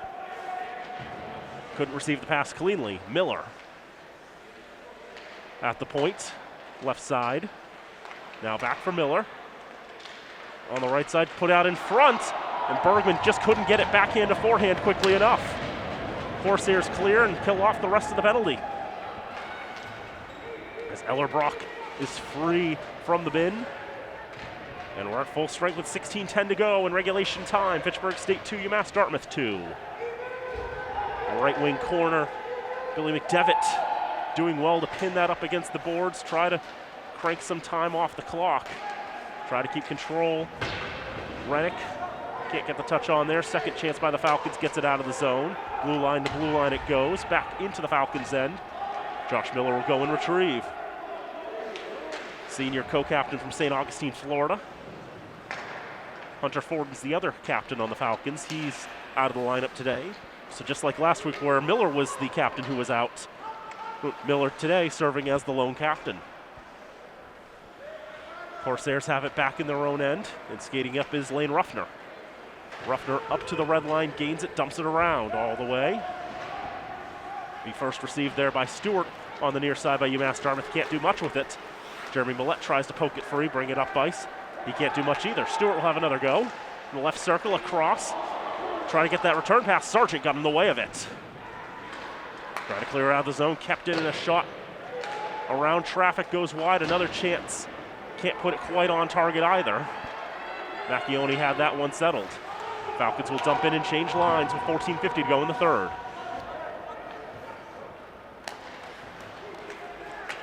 Stewart on the stretch pass near side. And a shot gloved by Macchione. Off the stick of Vincent Nicosia. 14:41 to go in the third period, 2-2 the score. The last time that UMass Dartmouth was victorious over Fitchburg State, March 3rd, 2020, a 4-0 win for UMass Dartmouth in the MassCAC semifinals that year. Daniel Davidson stood tall in that contest and was in the middle of a historic streak. 286 minutes and 6 seconds that Davidson went without conceding a goal. The 4th longest shutout streak in Division III history. That one, and going off Macchione, as was thrown into the paint and off his pads forward. They're dangerous for a moment. Falcons escaped that. Archambault on the far side. Not able to do anything with that as it's cleared down. Halbig will go and retrieve. Throws it back to the neutral zone. Cookson try to get a stick in that one. Battling with Kate Hanley. To the near side, Ellerbrock. Try to throw it back towards his defense partner. In Maynard, ended up putting it back towards Davidson instead. Hanley, try again. That gets a touch on there from Johnston. And behind the net goes to the far side. Corsairs trying to push the pressure. Falcons will try to answer back. Toivo Kramer, left circle. He shoots high, riser too high. Over the crossbar it goes, off the glass. Back to the neutral zone it comes. Rennick floats it up in the air. Rainbows to the blue line. Maynard, near side Ellerbrock. Gains the zone on the left side. Flubbed the shot. Ends up going well behind. Wilmshurst with a touch on. Seolin now at the blue line. Saavedra with a touch to Miller. Miller gains the zone to the left dot. He shoots. Got a piece of something. Ends up going off the boards as well. Gignac along for Saavedra. Now in the left corner, Wilmshurst. Protecting the puck. Tried to find Gignac, got his stick, but he couldn't settle it. 12:50 to go, third period. Fitchburg State 2, UMass Dartmouth 2. That one goes off the stanchion and out of play. And Mitchell McCallop, the reserve keeper, will go and pick that up. See if any of the referees want it. One of them does. The strange thing about Davidson's shutout streak, two things, was That included 2 shutouts of Fitchburg State. The one that happened in the last meeting of the regular season in 2020 actually ended up a 0-0 tie. That was a game we had on FATV. Brian McGrath and Daniel Davidson combining for the double shutout. Also took a bit of luck. In those 2 games between Fitchburg and UMass Dartmouth, the Falcons actually put 3 behind Davidson, but they were all chalked off due to various issues, as that puck is loose in the paint, still loose. And belly flopping is Macchione, trying to get on top of that one, keep that one covered, keep that one out of the net. And he was able to do just that. Doesn't diminish how tremendous of a run Davidson was able to make in goal and get the Corsairs to a MassCAC championship game that year. Strangely enough, it wasn't even the longest shutout streak that season. Tom O'Brien and Norwich went 553 minutes and 51 seconds without conceding. It was actually 9 shutouts in a row, which just sounds ridiculous when you think about it in hockey terms. But Norwich has been known famously for its very stingy defense. And a bit of a pipeline here to this area. Several players from the Twin Cities in Fitchburg and Leominster have played for the Norwich Cadets. Whistle here.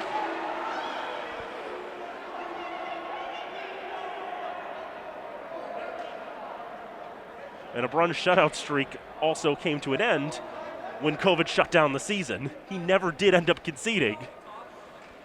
But he was a senior, so that was the end of his streak. He just never had a chance to let it come to a natural end. Just COVID ended up rearing its ugly head in the worst way. Feels like that's going to be one of those records that may never be broken. Just unprecedented how it was. Just try to imagine that. 9 straight shutouts. That's dumped in on Davidson. He's going to go paddle that aside into the left wing corner. And for Davidson, the 4th longest shutout streak, he did that as a freshman, I believe. And now here he is as a senior for the Corsairs. Standing tall as the lone experienced netminder for the Corsairs coming into this season. Mitchell McCallum and Pat Alto, both freshmen. McCallum making his debut earlier this month in relief against Worcester State. Alto is yet to debut. 11:20 to go in this one, as that one flung into the zone, and Macchione loves that and holds for the draw. Shots now 32-24 in favor of UMass Dartmouth. So in this frame, it's 6-2 in favor of the blue and gold. Hungry for a 3rd goal in this one. As we've mentioned, between these 2 teams and how they play, there's no promise that it'll come. But we have at least 11 more minutes to see if we'll get one in regulation.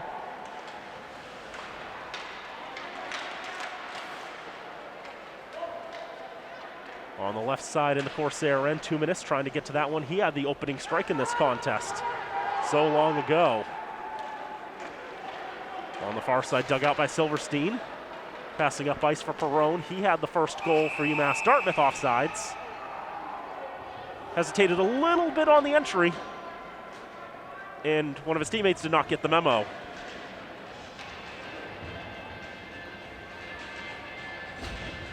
was talking a little bit earlier in this contest about how strong Plymouth State has been this year. You know, they're top of the conference right now, 9-0, perfect in MassCAC play, 12-3-1 overall. Ranked nationally number 15 in the USCHO poll.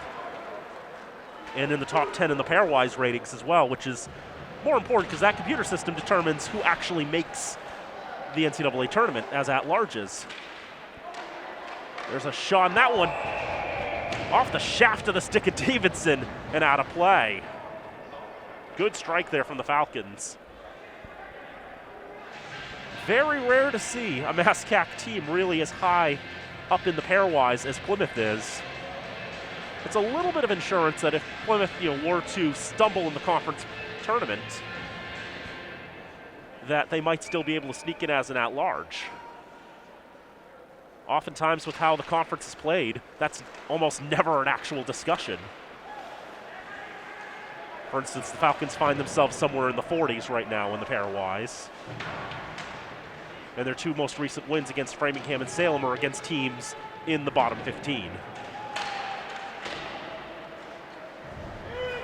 There are 84 teams ranked in the pairwise, which 12 will make the tournament. That's still a ways away. We've got at least 6-7 more weeks of hockey before we actually start seriously discussing who's going to go to the Nationals. So that one's thrown towards Davidson. He makes the stop. Saavedra falls into him. Right wing corner. Esterbrock knocks it along for Nicosia. And now pushed out of the zone. Nolan Sargent will go D to D to Trenton Skaggs. Skaggs and Sargent, both teammates on the Twin City Thunder. Let's throw it in front, loose in the paint. Cookson with a great chance. Couldn't get it past the senior netminder from Surrey, British Columbia. In the zone around to the right side, pinballs off a Corsair skate to the near side. Falcons punch it off the boards. Settled by Ruffner on the near side. Knocking along McDivitt and Cromie there. Corsair's taken to the ice. That's deemed illegal. That's going to be a penalty. A trip indicated against the Falcons.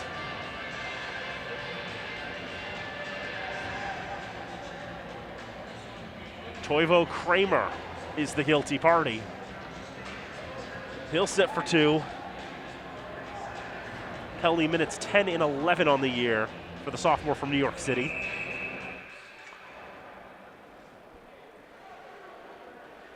Another important penalty kill coming for the green and gold. Through some traffic, that one goes wide. Picked up by Stewart, tried to give and go to Mania. Comes back to Stewart on the left half boards. Now shot in front, stopped by Macchione. Rebound picked up immediately by the Falcons and spit down the other end. 25 seconds gone on the power play, 8:30 to go in the contest, in regulation time at least. Fitchburg State 2, UMass Dartmouth 2. Maynard bringing it into the zone. Stewart nudge it along, right wing corner for Zdanowicz. Long behind the net. Centered out to the right point. And now nudged away and down the ice by the Falcons. Falcons have had to be strong on the kill today, as that shot from Stewart goes behind the net.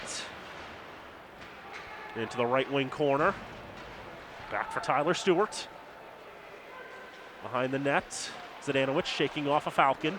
Moving around, right dot, shot saved by Macchione. No rebound. And our 37th discussion on dinner reservations. That will take place.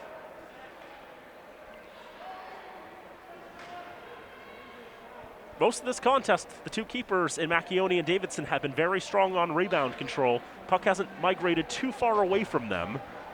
And so that means players really getting in deep, trying to pressure either side. Trying to pressure for that puck. Whether it be the Falcons on Davidson or the Corsairs on Macchione. And as we all know, pressuring the goalkeeper usually never leads to happy interactions. That shot stopped by Macchione. Another chance. Macchione gets in front of that as well. Corsairs still threatening. 36 to go on the power. Silverstein's shot goes offline. Second chance rings off the iron. And another chance blocked in front. Silverstein passing along for Dumas. Out to the left side at the point, Perreault. Silverstein shot is blocked. It's Michael Macchione, I think, who got in the way of that one. And the Falcons will clear it. Only seconds to go on this power play. Is Toivo Kramer ready to exit the bin? Doors open, he is out. Back to full strength are the Falcons with 6:50 to go in regulation time in a 2-2 hockey game. Players getting tangled up in front of the Falcon bench. As the puck comes around to the near side, Silverstein. Now we have a whistle. And let's see what have we here, and some angry interactions there. Sky Silverstein is absolutely livid.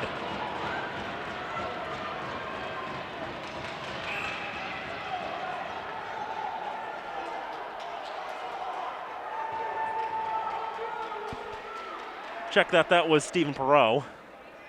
18 and 19 looks very similar at times. But Perot was quite cross. And still had some words there, still has some words. He's very angry at the referees. Very, very angry.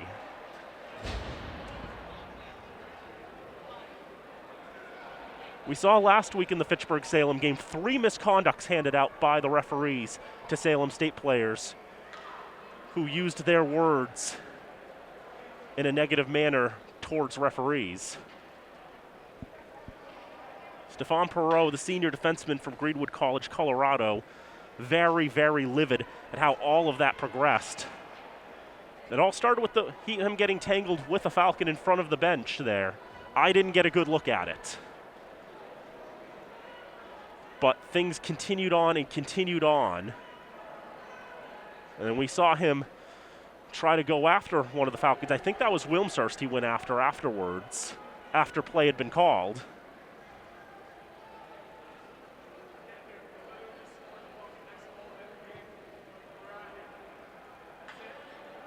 And so the referees continue to discuss how exactly they want to deal with this. Again, the captains, Jake Maynard for UMass Dartmouth, Josh Miller for Fitchburg State there, talking with one of the linesmen as well, or the referee, just everybody around. Where do we go from here at this point? 2-2 the score, Fitchburg State, UMass Dartmouth, 6:42 to go in the third period. Daniel Bolak here with you on FATV, Nate Glennie on camera. Thank you all for tuning in wherever you may be today. Falcons trying to stretch their winning streak in conference play to 3 games with a victory today. UMass Dartmouth trying to bounce back. UMass Dartmouth, this is just their 4th game since the start of the semester. 6-3 loss to Worcester, 5-2 win over Framingham, and a 2-1 loss to Plymouth. Looking at how UMass Dartmouth's done this year, they opened with a win against UMass Boston, battling UMass's, the D3s. Then they took on Stonehill, a 3-1 loss to the Skyhawks, who are now a Division I team. UMass Dartmouth chose to count that game as a regular season game. And Fitchburg played Stonehill in an exhibition. They ultimately did not decide to count that one. Fitchburg lost 3-2 in that contest. Then 4-2 loss to Worcester, 6-5 win over Framingham, 3-2 loss to Plymouth. These two teams played to a 3-3 tie back on November the 17th. 5-2 win for the Corsairs over Salem. 3-3 tie to the Rams of Suffolk. Then at the Pal Stovepipe tournament at Southern New Hampshire, they didn't play the host Penmen. Played New England College, lost in overtime 3-2. The Falcons opened their season with a 3-0 win over the Pilgrims. And then they played Tufts in the consolation game, just as Fitchburg did in the Codfish Bowl. And just like Fitchburg State, UMass Dartmouth was shut out. That time just 3-0. Then 2-1 losses to Westfield State and 5-3 loss to Anna Maria to close out the first semester of play. Fitchburg State played the Amcats of Anna Maria on November the 19th, won that game 4-1. Looks like after all of that, they've ultimately determined just a 10-minute misconduct for Stephon Perot, which seems fair. Didn't seem like they stopped play due to any significant penalty, if you will. They felt that the whole tanglement was a play on, and after discussion, they determined there really wasn't anything there, just Perron being very, very angry. And so he'll sit for 10 for that, and they'll just call it good from there. The thing is, you don't want to call a penalty that you don't think you witnessed actually happening. And all we could say that was truly witnessed was all that was said. Stephon Perot serving. Misconduct penalty in the penalty box. Shot punched away, rebound loose. Johansson had the initial shot. Michael Macchione tried to jump on the rebound. But a good blocker save by Davidson. Another chance turnaround shot from Bergman, turned aside by Davidson. On the near side, Sky Silverstein, who I will assure you has not been angry in the last 10 minutes, I don't think. Had that touch on. Falcons dump it into the right wing corner. Lane Ruffner. Now touch on there for Mettler, who sends it down the ice into the zone. Zdanowicz into the left wing corner. Now from the left circle, a shot by Perrone, stopped by Macchione. Behind the net, the puck migrates. Backhand chance, cut down in front. Slow to get back up after a hit was Perrone. Falcons come up with a 3-on-2. That one hops over the stick of Bouthiette. He's rubbed out into the boards by Ruffner. And he and Bouthiette with words, entanglements afterwards. We play on.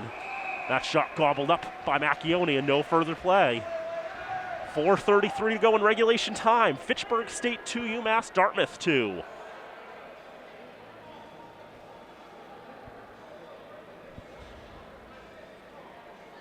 Fitchburg State again will be off for a week.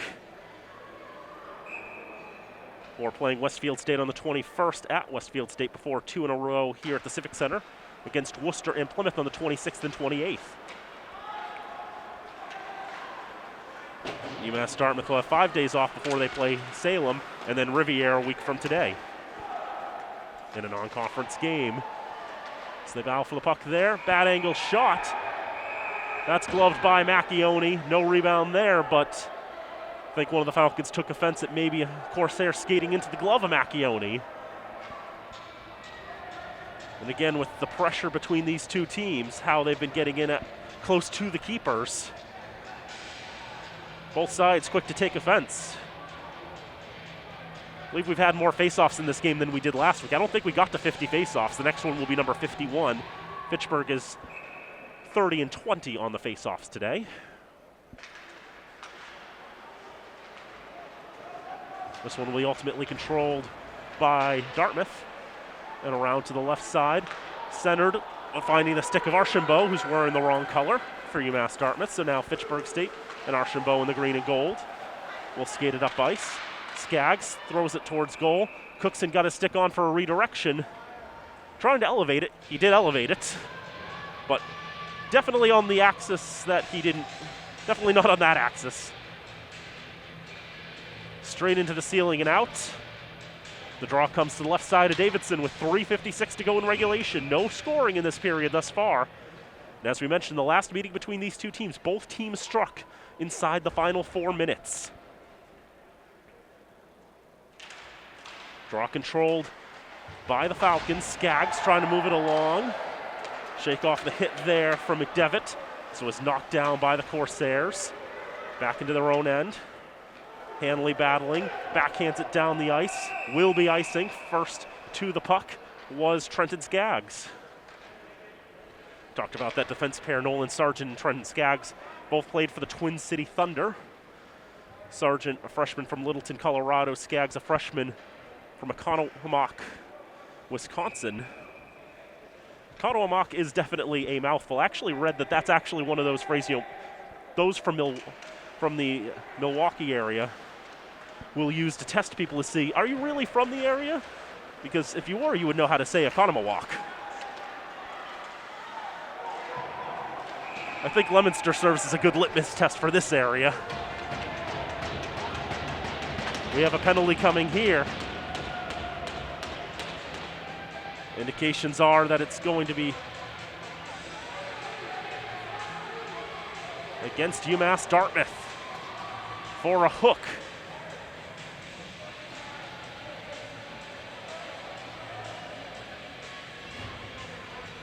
And going to the bin for the Corsairs is the captain, Maynard. And a big chance coming for the green and gold. 3:26 to go in a 2-2 hockey game. And with number 2 in the bin for UMass Dartmouth, Falcons looking for a prime chance to take the lead. Shots 39-29 in this contest in favor of the visiting Corsairs. 37 saves for Max Macchione, 27 saves for Daniel Davidson. Falcons have trouble holding on to that one. Penalty number 2. Ready to pressure there was McDevitt. 2 minutes for freshman hooking. from Livonia, New 2 York. minutes. Into the neutral zone, sent back down by UMass Dartmouth. Anthony Ciolin, he had the second goal for the Falcons. That came on the power play. Pure snipe job from the right circle to the top right corner of the net. Corsairs will clear, down the ice it goes. Macchione will cover down just to make sure that it's not going to try to sneak by him on that near side post. Already 40 seconds gone on the power play. Ciolin drops off Bouthiette's shot. High riser. Over the bar it goes. And a penalty coming here. It's against Fitchburg.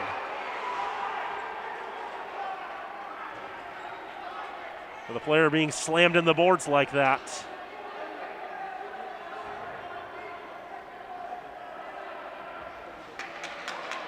Sounds like there may be a couple more words being exchanged. Try to identify the guilty party. It's Wilmshurst. Josh Miller talks with the referee. Sees what's going to come of this. They've got 2 on the board right now. Cade Hanley, alternate captain, will deputize for Maynard as he's in the bin himself.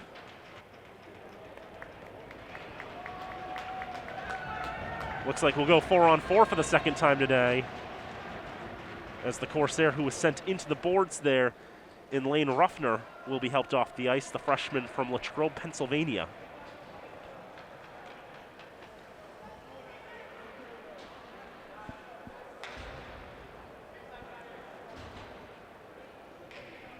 So, as it stands, just 2 minutes for this one. Just like the last time we were 4-on-4, it's going to be another 70 seconds of 4-on-4, followed by a 50-second power play for UMass Dartmouth, barring further shenanigans. But really into crunch time, 2:35 to go in the contest, in a 2-2 game. And again, with the new point system, strong motivation for the teams to try to finish it in regulation, get the full 3 points. Just a minor penalty for boarding against Wilmshurst. Michael Macchione, Oliver Cookson trying to pin it against the boards there. Hanley there for UMass Dartmouth. Also around is Matthew Zadanowitz. Fitchburg gets it, throws it on goal, stopped by Davidson. Falcons trying to get back on that one. Cookson trying to blast it towards goal. Ends up popping up in the air to the right wing corner. Under 2 to go in the frame in a 2-2 game. Again, 4 players battling for it. Thrown towards goal, looking for a redirection on the back door. Just couldn't get the good wood on it, was Gignac bursting in there from his defense position.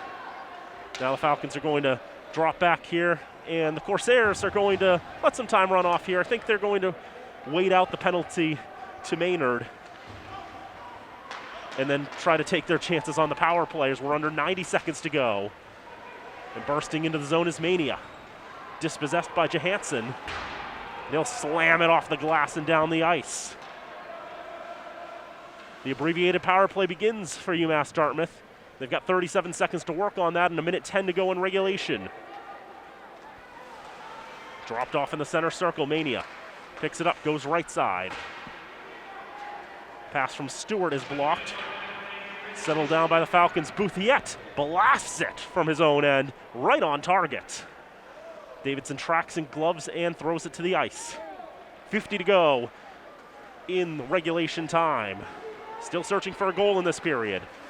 Maynard skates it up, drops it off. Stewart into the zone. Falcons try to pick the pocket. Now in front, Mania with a shot. That was blocked. And the Falcons clear. Penalty is up. And now Davidson will go out and challenge for the puck there, as out of the box was Wilmshurst threatening. 25 seconds to go in the frame. Back into the neutral zone, back into their own end. Wilmshurst off the boards, or Johansson rather. Wilmshurst is there to arrive at it. And he's tangled up. Falcons appeal for a penalty, none given. 8 seconds to go, 2-on-2 back the other way. Trying to feed Stewart, he's not able to get a handle on it. And time is going to expire in this third period. Lots of action, lots of heat between these teams, lots of words exchanged, possibly some regrettable by certain parties, but at the end of the day, in that third period of play, we saw no scoring. And thus, we will go to overtime. With the score, Fitchburg State 2, UMass Dartmouth 2.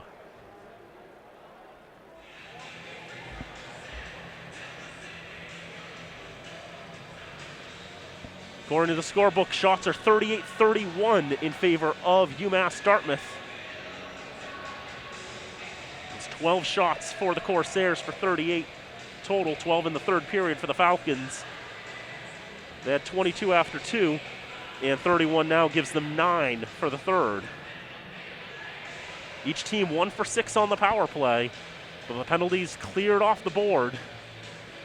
It's just a matter of Stephon Perreault sitting in the box, serving out the rest of his misconduct. I think he'll be eligible to play maybe the last minute or two of this overtime, depending on how time treats everything. But just like the first meeting between these two teams down in New Bedford, these sides will go to overtime again. Both teams, interestingly enough, have identical records in overtime this year. Neither of them have won in overtime. They've each lost a game in overtime. UMass Dartmouth to New England College, Fitchburg State to Assumption, and both of them have tied twice, each to each other. Fitchburg, their other tie was against Framingham, and UMass Dartmouth to Suffolk, both 3-3 ties as well. Well, this won't be a 3-3 tie today. So as we mentioned, each team gets a point in the standings. Fitchburg now up to 19, and UMass Dartmouth up to 11.5.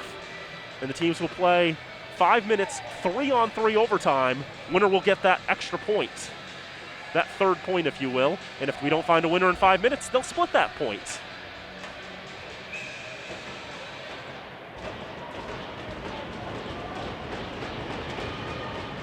But yes, we'll play 3 aside. The teams switch ends. Falcons going from right to left now in the overtime, and UMass Dartmouth going from left to right.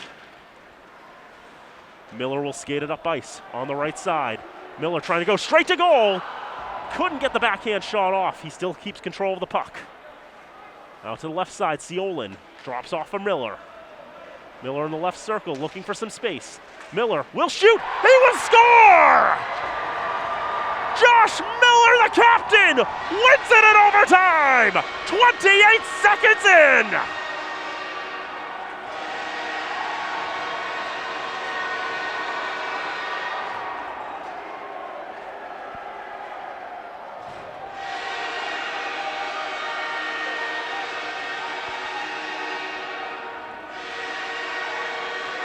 As game number 1,000 for Dean Fuller ended in a close victory. This one, game 1,001 here at the Civic Center, ends in victory as well. Josh Miller gets the winning strike on the shot through traffic, beating the senior netminder Davidson and winning the game. 28 seconds into the overtime period. That goal, I believe, unassisted as it goes in the books. His second goal in as many games for the senior from St. Augustine, Florida. And the Falcons will happily take that extra point. Perhaps they would have liked all 3 of them, but they'll happily take 2 over 1. And so Fitchburg now will go to 8-6-2 overall, 6-2-2 in conference play, a 3-game conference winning streak, and a 5-game unbeaten streak against these Corsairs. Their first overtime win of the season as well gets them to 20 points in the standings. UMass Dartmouth falls to 4-10-2 overall, 3-6-1 in conference play, but will get that consolation point, bringing them to 11.5 on the season. And you can see Dean Fuller shaking hands with the Corsairs, with assistant coach Mike Sones and head coach Eric Nowak. And the Falcons saluting the fans who've come out here today to watch the game.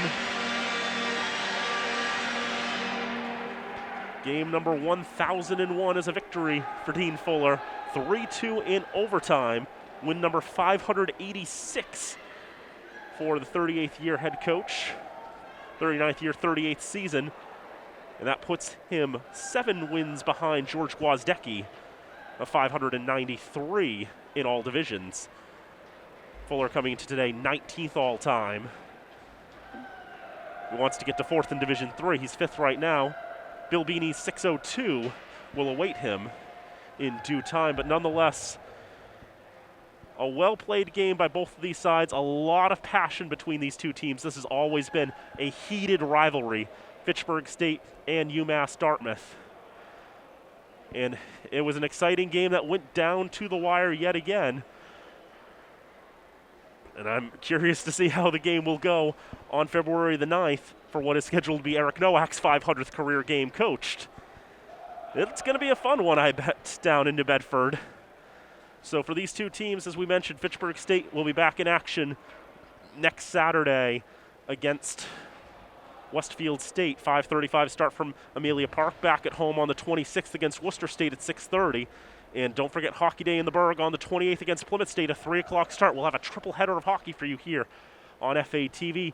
Our next broadcast is going to be on Monday, Martin Luther King Day. It's going to be high school ice hockey as Fitchburg Monty Tech will be playing host to the Wildcats of Gardner. 6:30 is the start of warm-ups for that one. Hope you'll join us for that as well. And so I think that's probably about it. Don't know how much more there is to say. It was a very passionate game. Both teams played as hard as you'd expect these teams to play. Down to the wire it went yet again.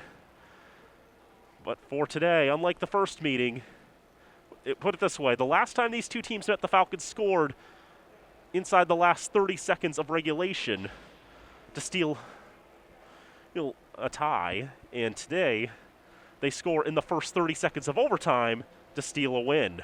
3-2, Fitchburg State over UMass Dartmouth is the final.